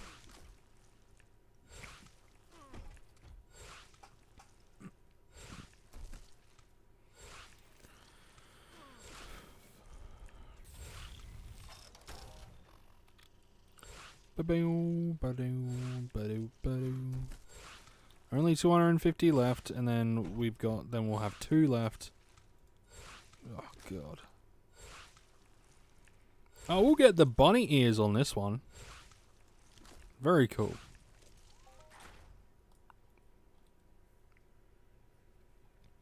We'll get the bunny ears from this one, and then we'll just have a few more left. And then we're free to do as we please. I mean, I'm free to do as I please now, but like, I've come this far.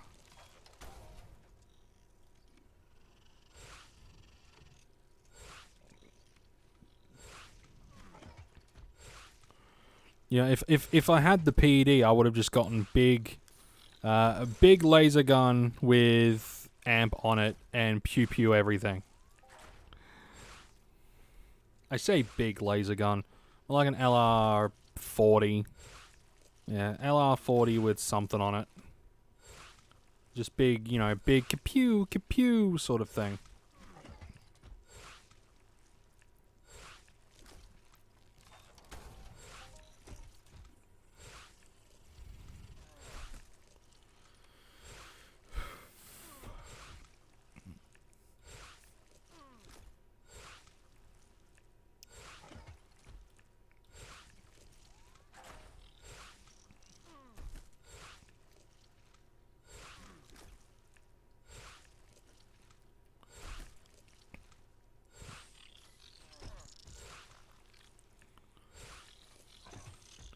If I had the time to dump into Mayhem, I would have gone after the new top level quest for this one. The mask is red.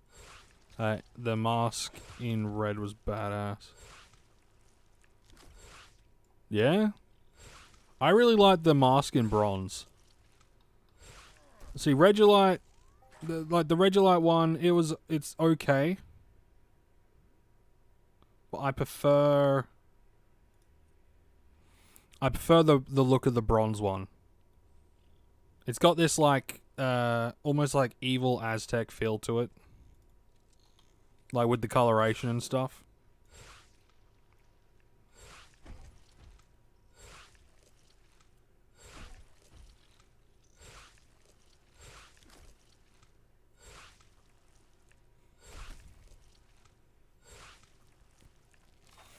That and there's no fucking way I'd be able to do any... I wouldn't even be able to... I probably wouldn't even be able to do silver. Like, you guys know, I'm more of a casual kind of player. And I don't have a lot of stuff to put, like, throw into the game. If I had the money to throw into the game, then by this point I'd probably be, you know, fucking close to level 100 on my laser, like, hit and damage.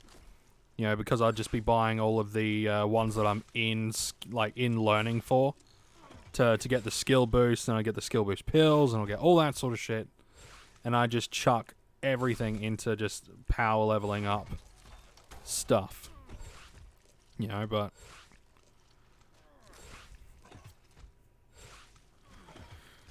maybe by the time I hit, like, Mayhem, you know, I probably won't have anything decent by way of, like, Mind Force stuff yet, but I might be of a level in my rifle skills that I'll be able to go into like Cat 5 or Cat 6. Maybe. Maybe.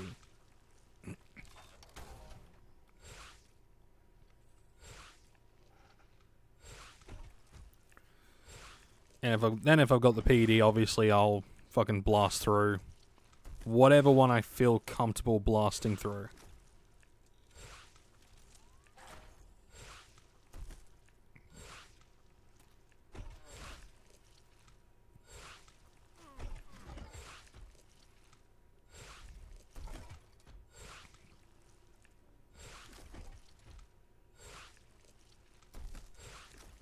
That was a weird fucking sound.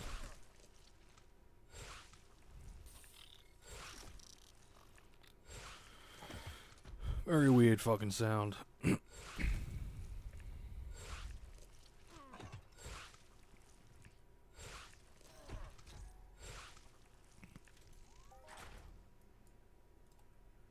Nope. There we go. We're getting a decent stuff with our Easter Robots challenge.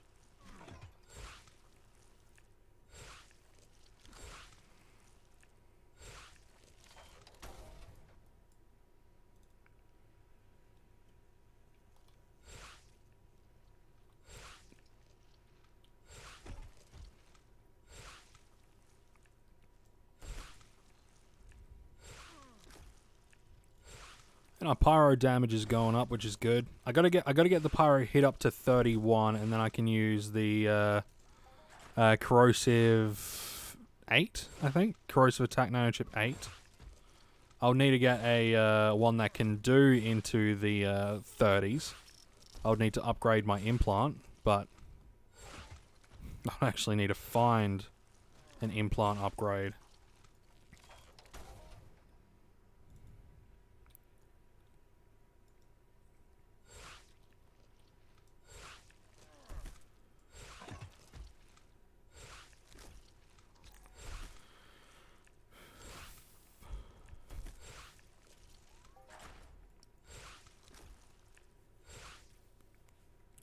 Who knows? By Halloween Mayhem, I might actually have enough. I might actually have enough PD to get a high damage, high level, high damage, unlimited chip with. What implant do I have? I have just a sort of a stock standard Neosilent 30. Yeah, just a stock standard 30.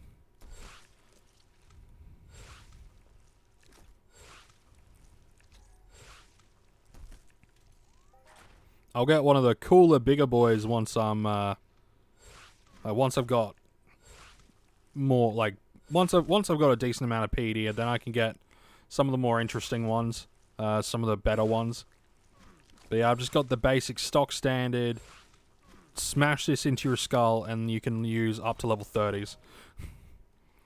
better than your 20. It's just because I needed it. But once I upgrade, once I'm up to, basically once this guy's up to 31, then I would have to switch over, or I don't have to.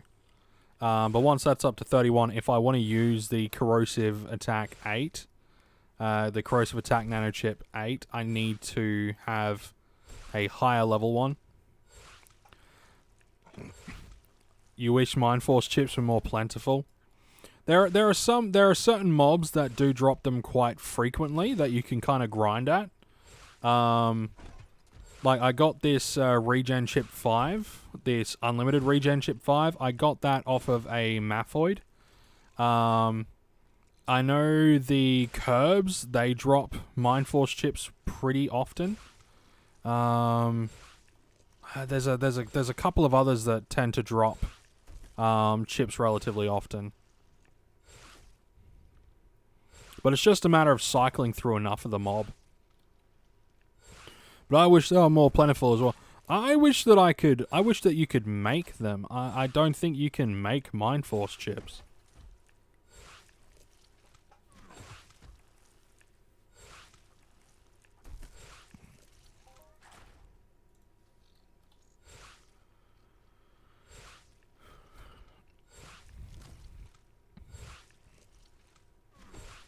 Shoggoth drop low level chips frequently, but I need a pyro.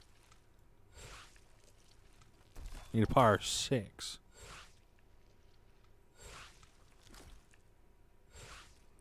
Ah, combustive attack chip 6. A combustive 6.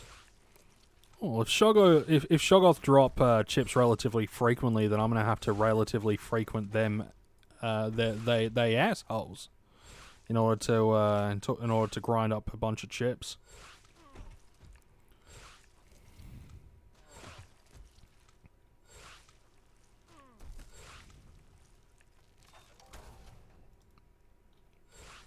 I mean, quite a lot of the chips have pretty decent markup as well. That's like, I think these ones are like 105? 103. Yeah, these guys are like 103. They're real cheap. Real good too.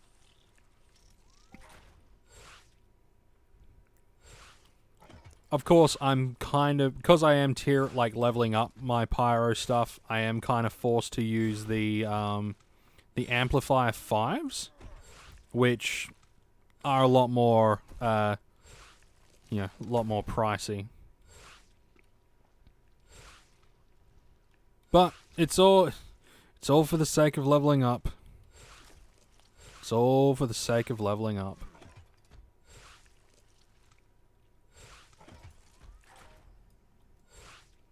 And for the sake of, like, cycling through the mobs quicker.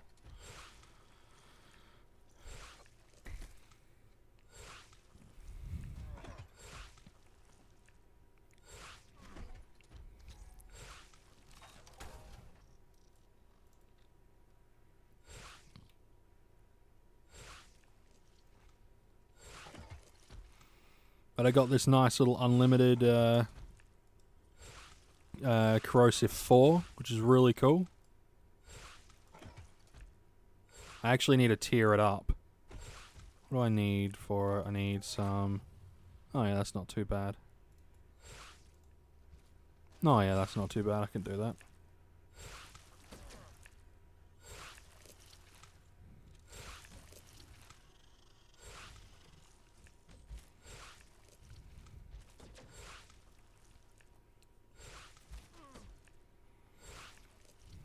Yeah, I got some shiny shit that I'm gonna be buying over the next few months. But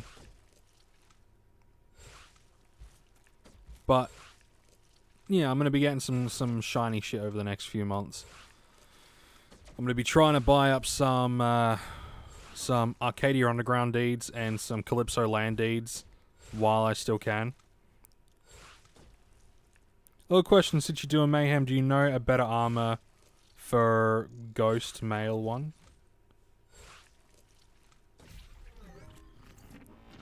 A better armor than Ghost, or better better plate for Male?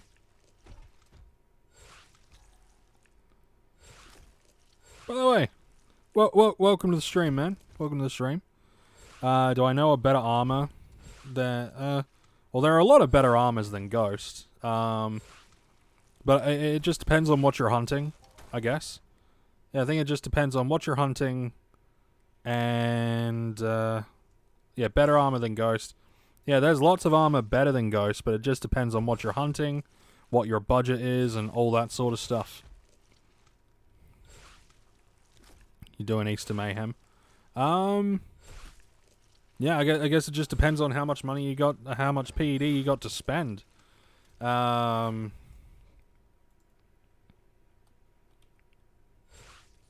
Yeah, essentially. You just gotta... And good morning, good morning. How are you on this fine day?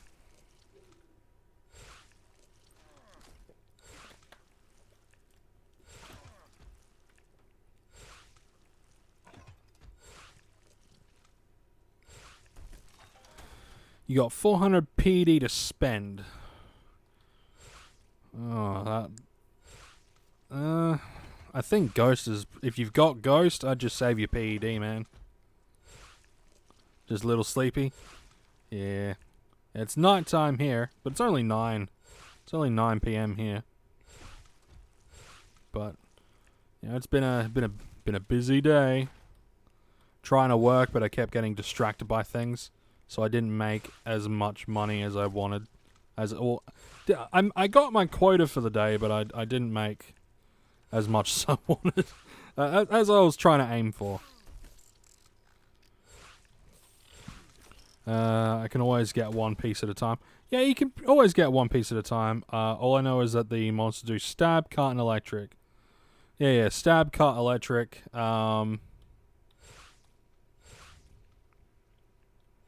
From what I was told by someone. I'm not sure who told me, because my memory is shit when it comes to names. But a very informative fella said that Ghost and 5B, you'd be relatively chill in Category 4 with some healing. So yeah, I guess it just depends on what cash you got to splurge around. Stab, cut, and electric. Stab, cut, and electric. Maybe I'm not sure what the actual Mayhem armor is like. You know. But yeah, there's a lot of stuff. Not that strong, can only do Cat 1. Oh, dude, then Ghost armor will be fine. Ghost armor would be more than enough. Like, way more than enough. Oh, there's a 30p deer. Don't mind if I do.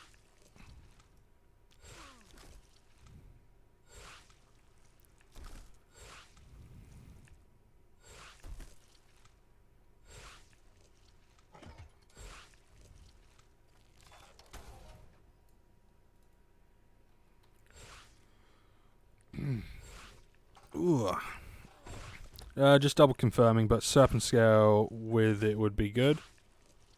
I'm not sure.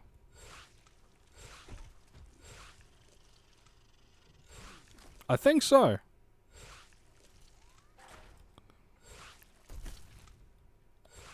I'll tell you what, I'll go onto the wiki and I'll have a look. I'm fairly certain serpent scale would be the better one.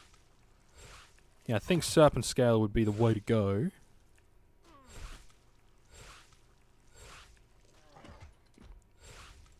Because I put 6 A's on this, expecting a completely different damage type.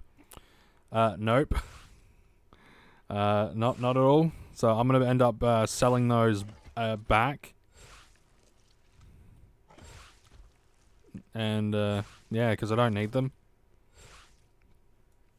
I don't hunt enough robots for it to be worth keeping. So I'm gonna be selling those. Which means another trip back to Calypso. Another trip back to Calypso to sell those, and hoping for the best. But yeah, what I'll do is I'll hop onto the wiki, because I think serpent scale would be the better one. Because I know 5B plates. Yeah, serpent scale and 5B, they do the exact same stuff. Just 5B is a little bit stronger. So yeah, serpent scale should be fine.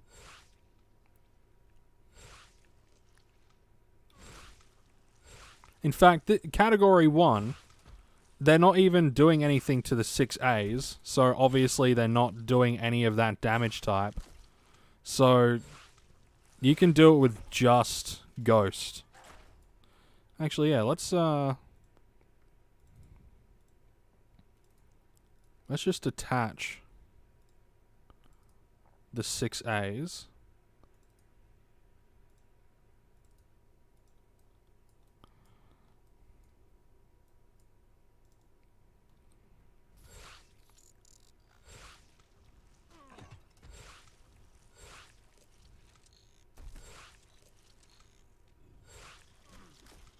Yeah, nah, you'll be fine with just Ghost, man. Just Ghost armor will be fine for category 1 and 2. And category 2 as well. Because, yeah, it did absolutely nothing to these plates. What are the market value for these guys again? Plus 14. I got these for plus 10. So I'll actually make a little bit on top if I sell it for... No, I got these for plus 5.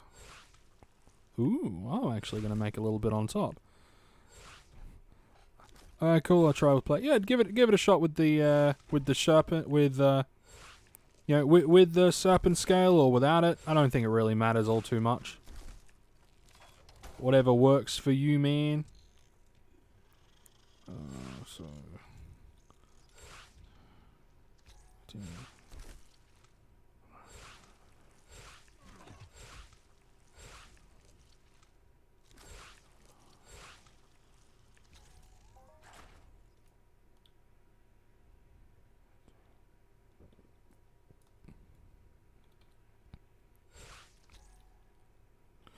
Picked up a set of 5Bs for your Ghost. It makes a difference at minimal cost.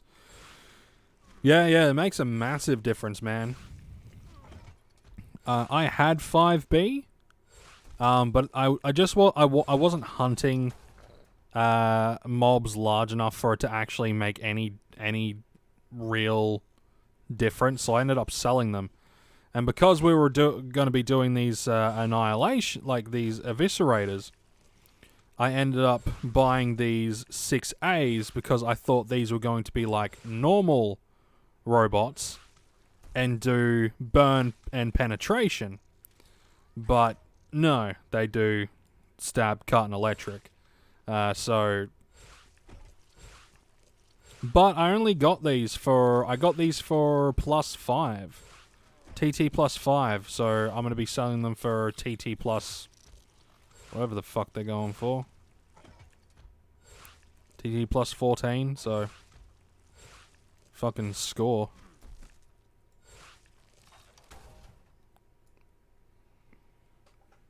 So I'll make a little bit extra.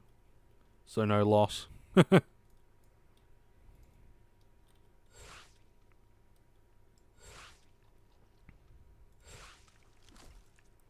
No loss, but all of the gains.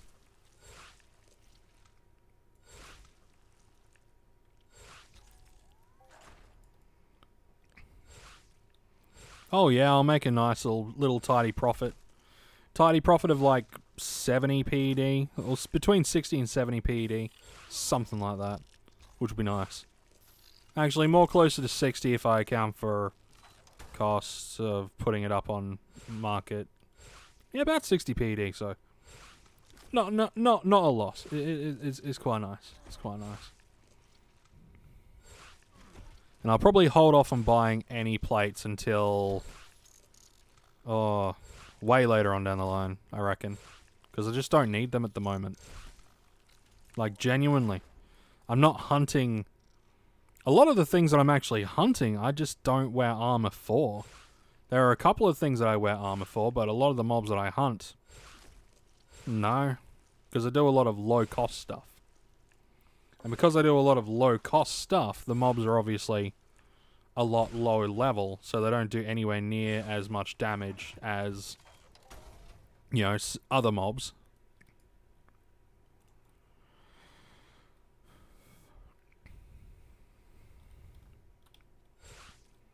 So for some of the stuff that I'm going to be hunting, I'm probably even going to be, like, mainly using my pixie and not my ghost. Yeah.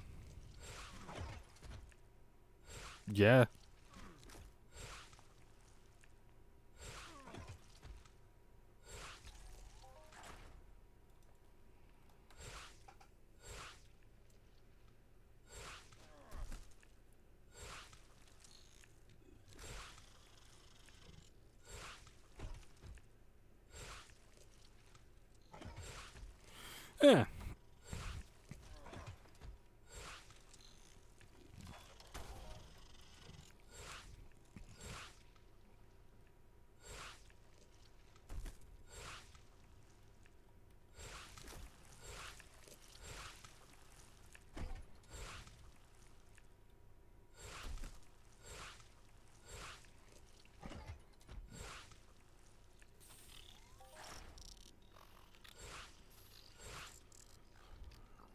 Oh, come on. I need more points, man.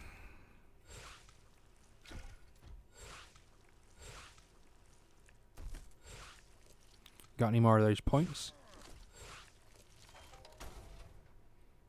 Yeah, what we're probably gonna go until we beat the next warlock, and then I'm probably gonna call it a stream there. Because there's only so much of this I can take, just killing eviscerators. You know, when I'm doing like normal, like running around doing stuff, I like to we travel around, we look at the shops, we hunt different mobs, we do different missions, we do different things. But when it's just mayhem, nah, my brain just gets burnt out. Gets absolutely burnt out. So we're gonna wait until Big Boy rocks around, and then we'll kill him, and then we'll call it a stream. And yeah.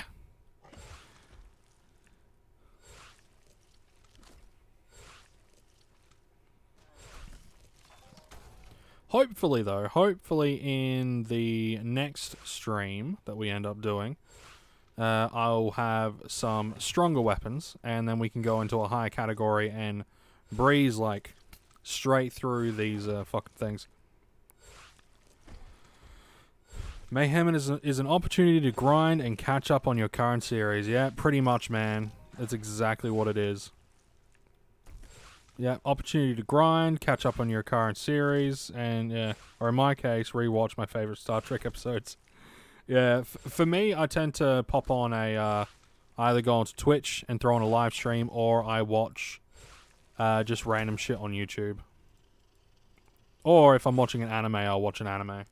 Like if I'm running through a certain anime, I'll do that. Yeah, I think the first stream after we do after Mayhem is all finished, I think the first stream that we're going to be doing on the channel is Neverwinter Nights. That's what we're going to be doing. That's what I'm going to be doing, because I love Neverwinter Nights. Either that, or I want to do an Oblivion playthrough, so I might even do that one. I don't know. I'll figure it out.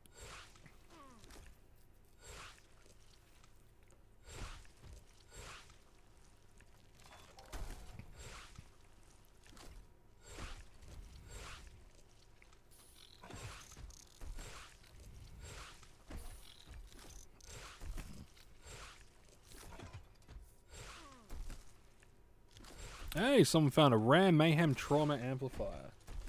Or, more likely, bought the rare Mayhem Trauma Amplifier. Skyrim VR. I would do Skyrim VR, but I wouldn't even know how to set up recording for well, I know how to set up the recording for VR games, but I'll need more space.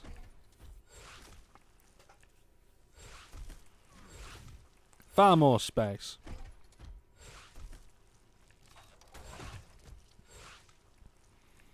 Then I'll need to get Skyrim VR for the PC. I'll need to connect my Oculus to the PC and then sort of run everything sort of around from there. Bit of a headache.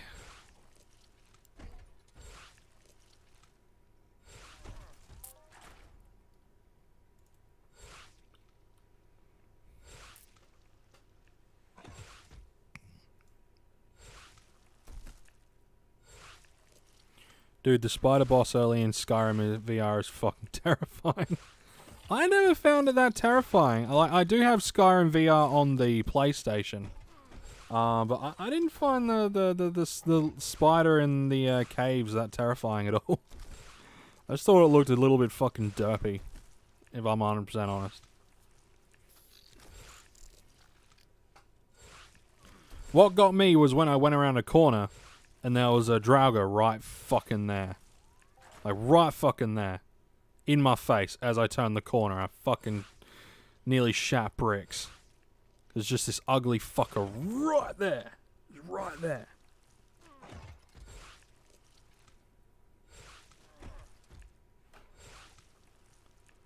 Like, it's moments like that that make you, like, question the integrity of your and strength of your colon.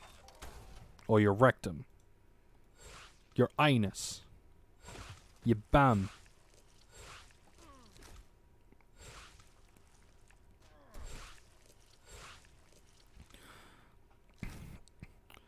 I used a static mesh mod to upgrade the graphics. Oh, cool. Well, I guess, yeah, on PC it would look a lot better. Like, you'd be able to fuck around with it a lot better and make it look terrifying.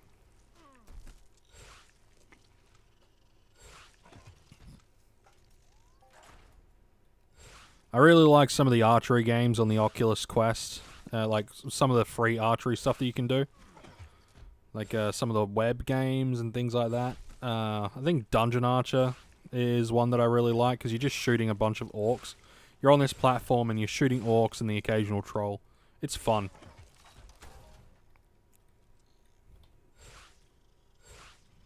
And because I used to do archery, a lot of the old muscle memory kicks in. A lot of the old muscle memory kicks in, and like I instinctually like use my back muscles as if I'm drawing an actual fucking string, and then I end up just constantly flexing my back muscles and getting an actual workout just from flexing. You know how when bodybuilders, when they're posing and they're flexing and stuff, it's like a separate workout all of its own? Because, you know, you're putting your muscles under tension, like simulated tension, but it's still tension, right? It's a similar sort of thing with your back muscles when you subconsciously activate them over and over and over again.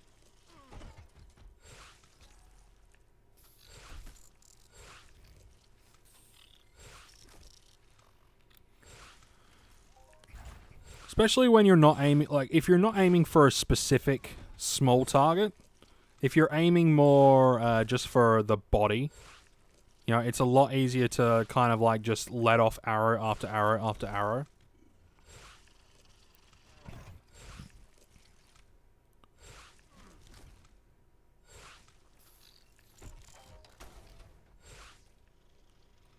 Man, I'd love to get back into archery again.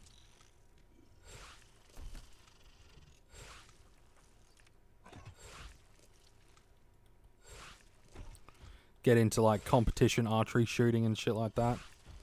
I'd need to join an archery club. No idea where the fuck I'd... Well, I do know where, but... You know. It's getting the equipment around, to and from, and all that sort of shit. Getting a decent, you know, getting a decent bow for it, you know.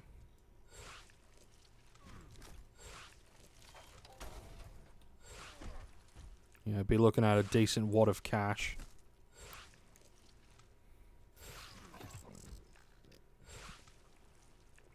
Then I don't really have the place to practice here, so...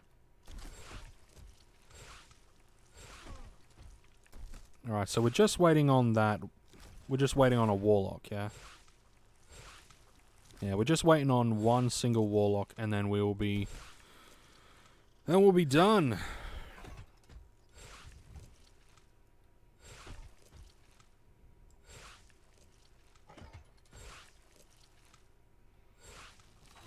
But, you know, some good shit happened. We got a global, which is always good. Come to the States, you can borrow my range to shoot arrows and other projectiles. I would love to go to the States. If I had the money. Like, if I had the money and I didn't have to be home for my family, then definitely, man. I'd go over to the States.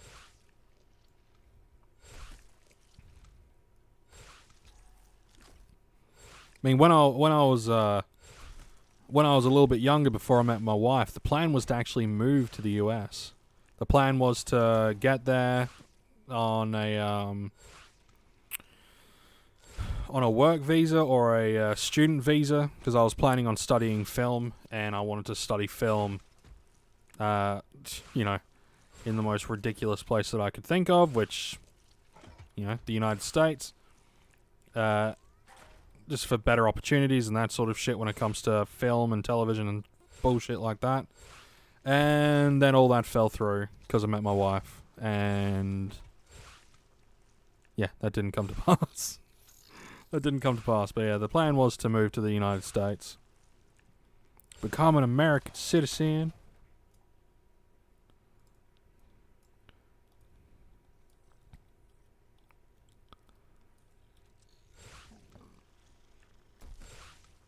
Would have been an interesting time. But then again, I don't think my my thought pattern would have gelled with a lot of film types in the United States. Actually, film types fucking anywhere.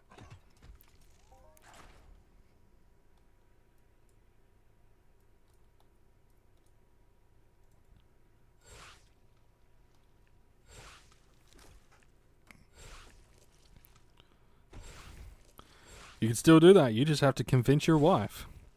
Yeah, I don't think that's gonna happen. 'Cause 1, money, 2, money, and 3, money. Like, it would take, like, it would be quite the endeavor to get over to the United States. There's a lot of independent media that's counter Hollywood popping up. Well, that's good.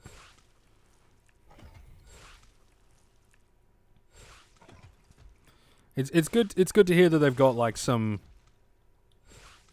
competition that aren't, oh, what's the word?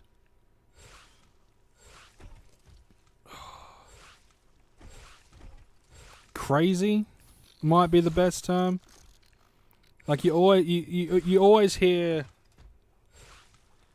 like, you know, you've always got like the mainstream media, and then like the only counter that anyone ever seems to come up with is like fucking Alex Jones and shit like that. And I'm like, and in my mind, like in the United States, right, independent, like the media outside of mainstream media and the people that run with the mainstream media kind of crowd. The only other one tends to be like Alex Jones and InfoWars and turning the frogs gay, which turns out he wasn't actually all too wrong about that one, which is funny as fuck.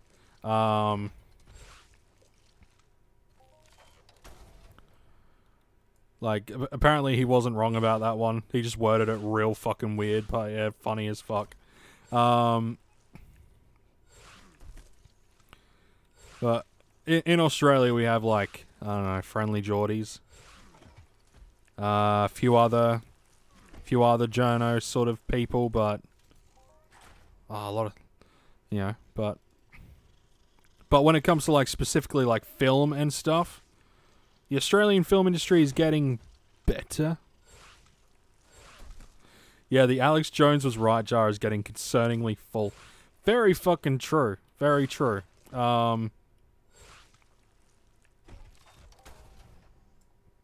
Like very, very true. It is getting concerningly full, which is absolutely fucking hilarious. You have this dude who has openly said, "It's like I'm kind of retarded," which is funny. Obviously, like he's a very, very funny man, but some of this, like the stuff that he says, like there's some, like I'm half expecting someone to like drag out some world leader and finally take the mask off to reveal the reptile underneath. Like I'm waiting for that to actually happen, because so much other shit has been like real. You know, so much other shit's been real. Like the whole, you know, the whole like, you know, the rich and the elite, they're you know, they're drinking the blood of the youth and all that sort of shit. Not so much drinking, but apparently rich people are actually paying for young people's blood to not go towards saving lives, but no, just to go into their bodies to stave off the aging process, which sounds very vampiric to me. And the Hunter Biden laptop, like, holy shit.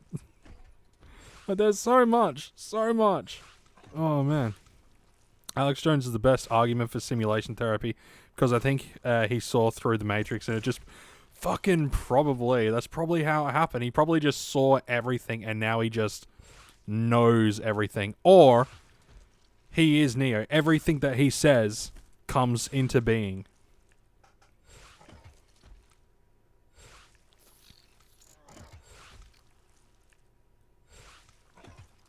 Which is a fucking horrifying thought. But yeah, the amount of like, you know what I find funny? Whenever you have a theory on something, and you know it's a bit conspiratorial, you get the like a, you know, one of those theoretical things that are a little bit spicy. They automatically throw you into the camp of the crazies, and that the war in the Ukraine has been going since 2014. I don't think Russia has been in Ukraine since 2014. I think there's been like a political war, but not an actual boots on the ground bombing everything. I don't think that's a thing. But then again, it might be. How the fuck am I gonna know? I live in South Australia, and I literally get all of my information from digital things that can be altered and doctored. I could be in my own Truman Show and have no idea. No idea. I could be in my own Truman Show and have no fucking clue. That is the sort of world that we live in.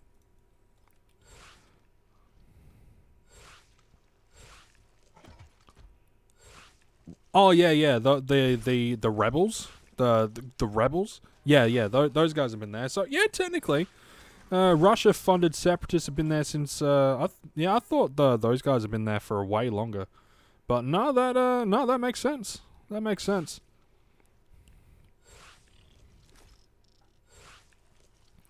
But yeah, like, I literally get all of my information from a digital place that could be altered to shit, right? And I have to trust that what the motherfucker on the other side of the screen is saying is true. And holy shit, if it's a mainstream sort of thing, if it's mainstream media, and you turn around and say, well, that doesn't sound right to me, you're a spicy theorist and you're going to go into the shit bin. It's essentially what fucking happens. And in fact, just saying that can get me labeled as a spicy boy. Who dis? Who dat? Alright, looks Russian. Or Ukrainian or Slavic or something. It looks like one of those, like, pan-Slavic languages. Let me just, translate to English.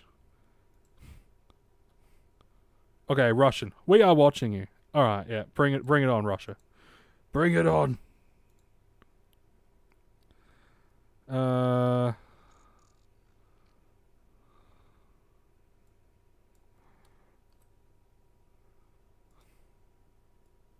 Let's see if I Google Translate. So into Russian.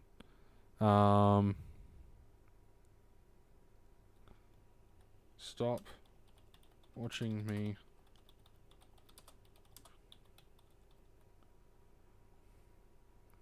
I have no idea if this is going to be correct because it's Google fucking Translate. But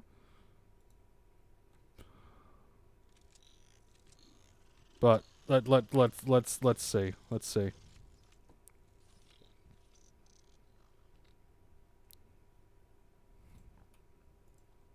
Yeah, the Murdoch Press.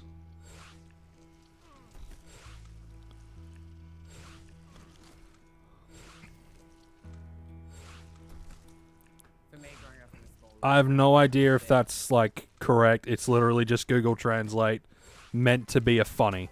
That's all it is. I mean, no offense. It is just meant to be a funny. Apparently, that guy said, "We are watching you."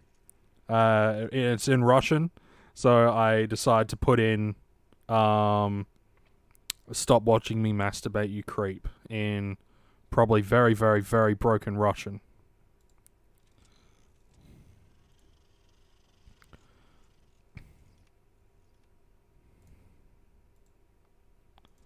I wonder if it actually showed up. No, it didn't. I wonder if it actually showed up. Okay.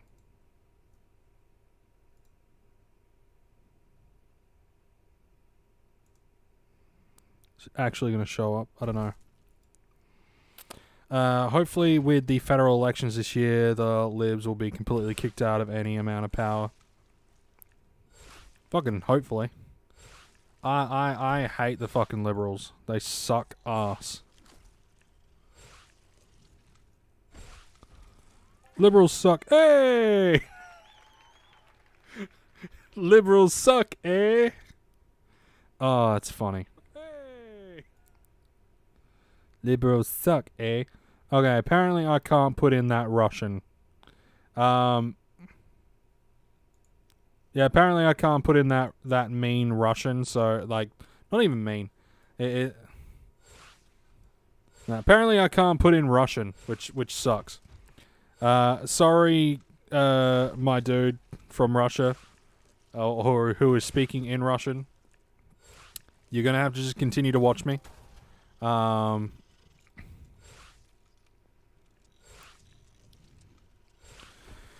They've done nothing but create a bigger class divide. Oh yeah, the Liberals in this fucking country are fucking... They piss me off to no end.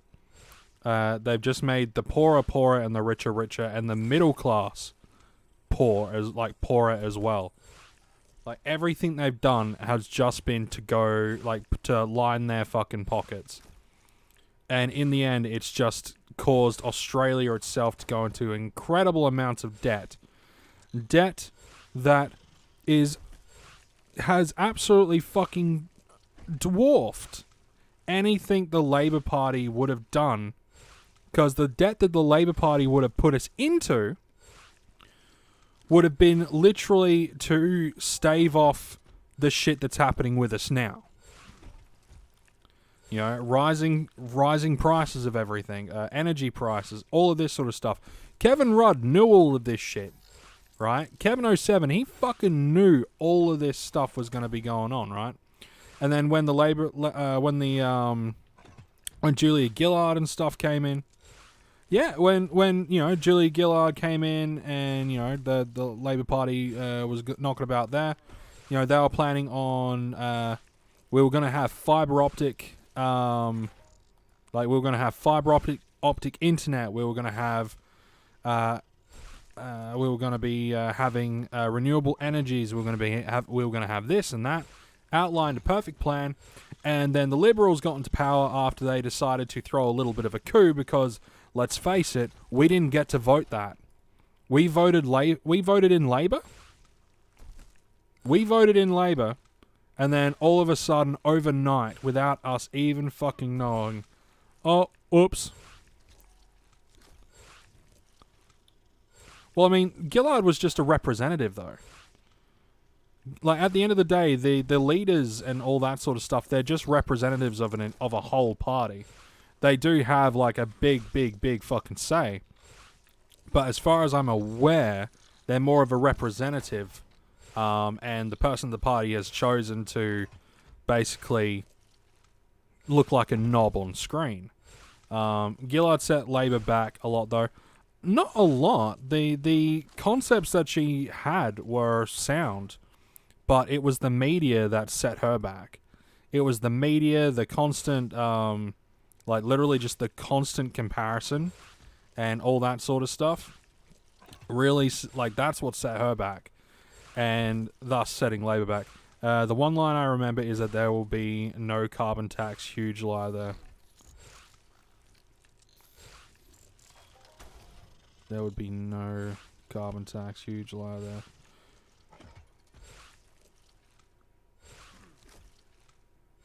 Yeah, they did say that, didn't they? Yeah, Labour did say that. Yeah, they did. Well, I mean, the Liberals are fucking... You know, I reckon... Because you know how it went all sneaky from Labour into Liberals, like, pretty much straight fucking away. You know, Gillard got kicked out of prime ministerialship, and then it pretty much, boom, went straight into, like, Liberal sort of stuff. Almost... It was almost like they set it up directly to force... Like, to essentially get Liberals into power so they can do all of their shady business shit to help their, what would you call them? Property developer friends? You know, make a good amount of cash, and then, didn't they keep the carbon tax? What was the... Let me just look at something.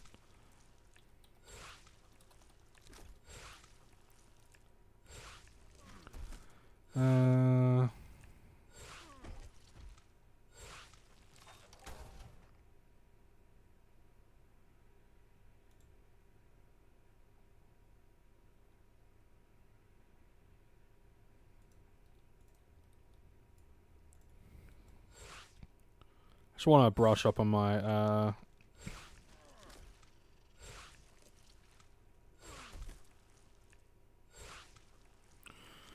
okay. So, okay, this is essentially what happened. Gillard...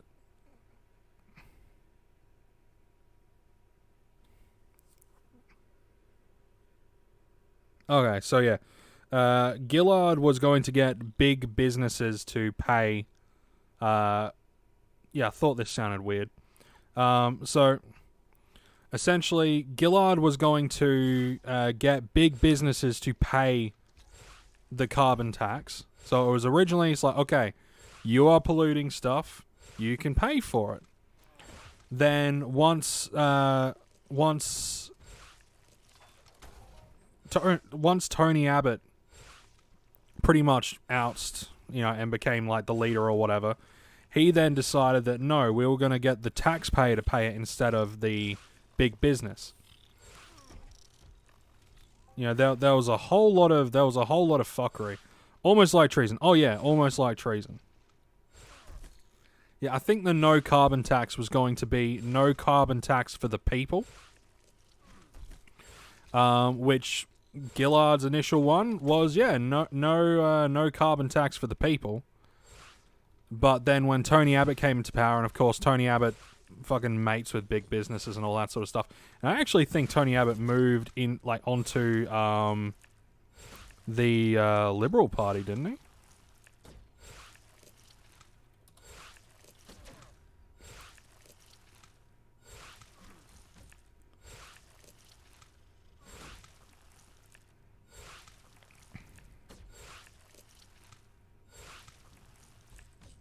Or I might be remembering this completely wrong. Let's see.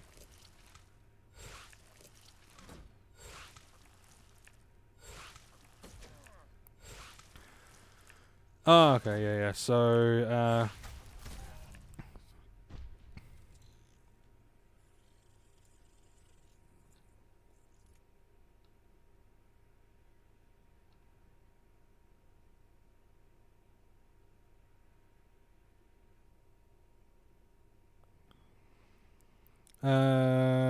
at the federal election, blah, blah, blah, Abbott led the Liberal National Coalition to victory over the incumbent Labour government led by Kevin Rudd. Abbott and his ministry, blah, blah, blah. He was the subject of criticism.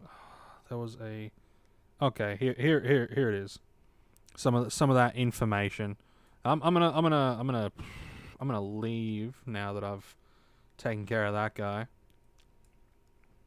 We're gonna have a look at the...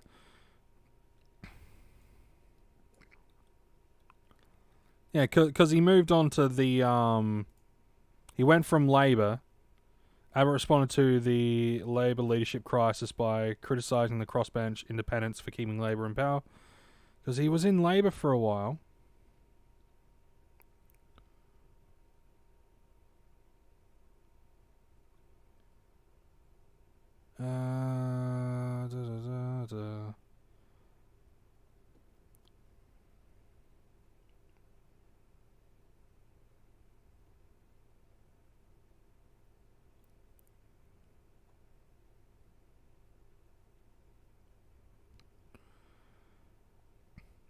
Yeah, he did all that sort of shit.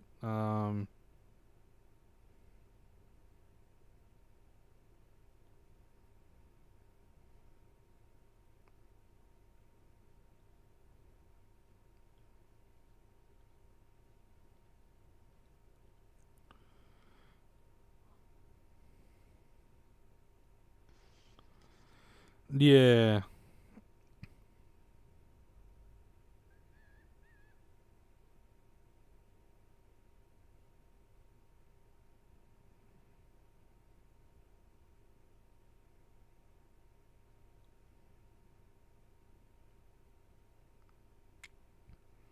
Yeah. A lot of assassination stuff. Yeah, lots of like the megacorps, Woolworths specifically don't pay taxes. Oh yeah, like the big corporations just don't pay tax, and like the Labour Party wants them to actually pay what they're fucking meant to pay. Liberals don't want that because their mates are basically running those stuff. So far, Albo seems like a man of the people, has a similar upbringing to most average Aussies. When like all of the bushfires and like the floods and stuff, he's actually been helping people. Like he was actually in there with the bushfires, fucking making sure people didn't... He was fighting that fucking thing. Like, Albo's been good, and all they can say, you know, like you look at all the media, and you know for a fact that this has been written for them by Murdoch Press, is all they can say, he's a nice enough bloke, but can he run a country? And that's pretty much how they frame it. And in my mind, I'm like, yes, he obviously knows what he's doing. You know, you're just pulling at straws now. You can't fucking find anything. You're just grasping at straws. You can't figure out what the fuck you're doing, and they know it. And so I'm expecting Labour to get in. If they don't, I'm gonna question everything. Sort of just like how, why, Labour is leading in all of the all of the public opinions. And let's be honest, if they are letting ScoMo, oh yeah, if they're letting ScoMo do it, then yeah, it is a little bit of a, yeah. But like, you can tell what side the press is on when you look at the way they do all of their interviews, right? The way they do all their interviews, they're incredibly, incredibly fucking harsh when it comes to Albo, but when it comes to fucking ScoMo, they couldn't be more nicer, you know. Excuse my language. Anyway, guys, I'm going to be calling it there for today. Thank you all for joining me in this one. It's been great. Having a bunch of people pop in. It's been great. I will be on... I'm not actually sure. Got a few little bits and bobs cranking at the moment, so I might be on tomorrow, but I might be on the next day. I'm not 100% certain on that, so don't quote me on that. I might get myself close to... I don't know. I'll figure it out. And then I will... Yeah. Anyway, guys. I'm going to be leaving it there. It's good chatting to you, Patrick. Very good chatting to you. And everyone else that joined in on the stream. Yeah. I don't really think I've got anything more that I need to say. Oh, a big old shout out to my patrons over on Patreon, Bill Flatter, Devon327 for their constant ongoing support of $5 a month. Greatly appreciated. It means the world. Anyway, you all take care, stay safe, and I will see you guys in the next one.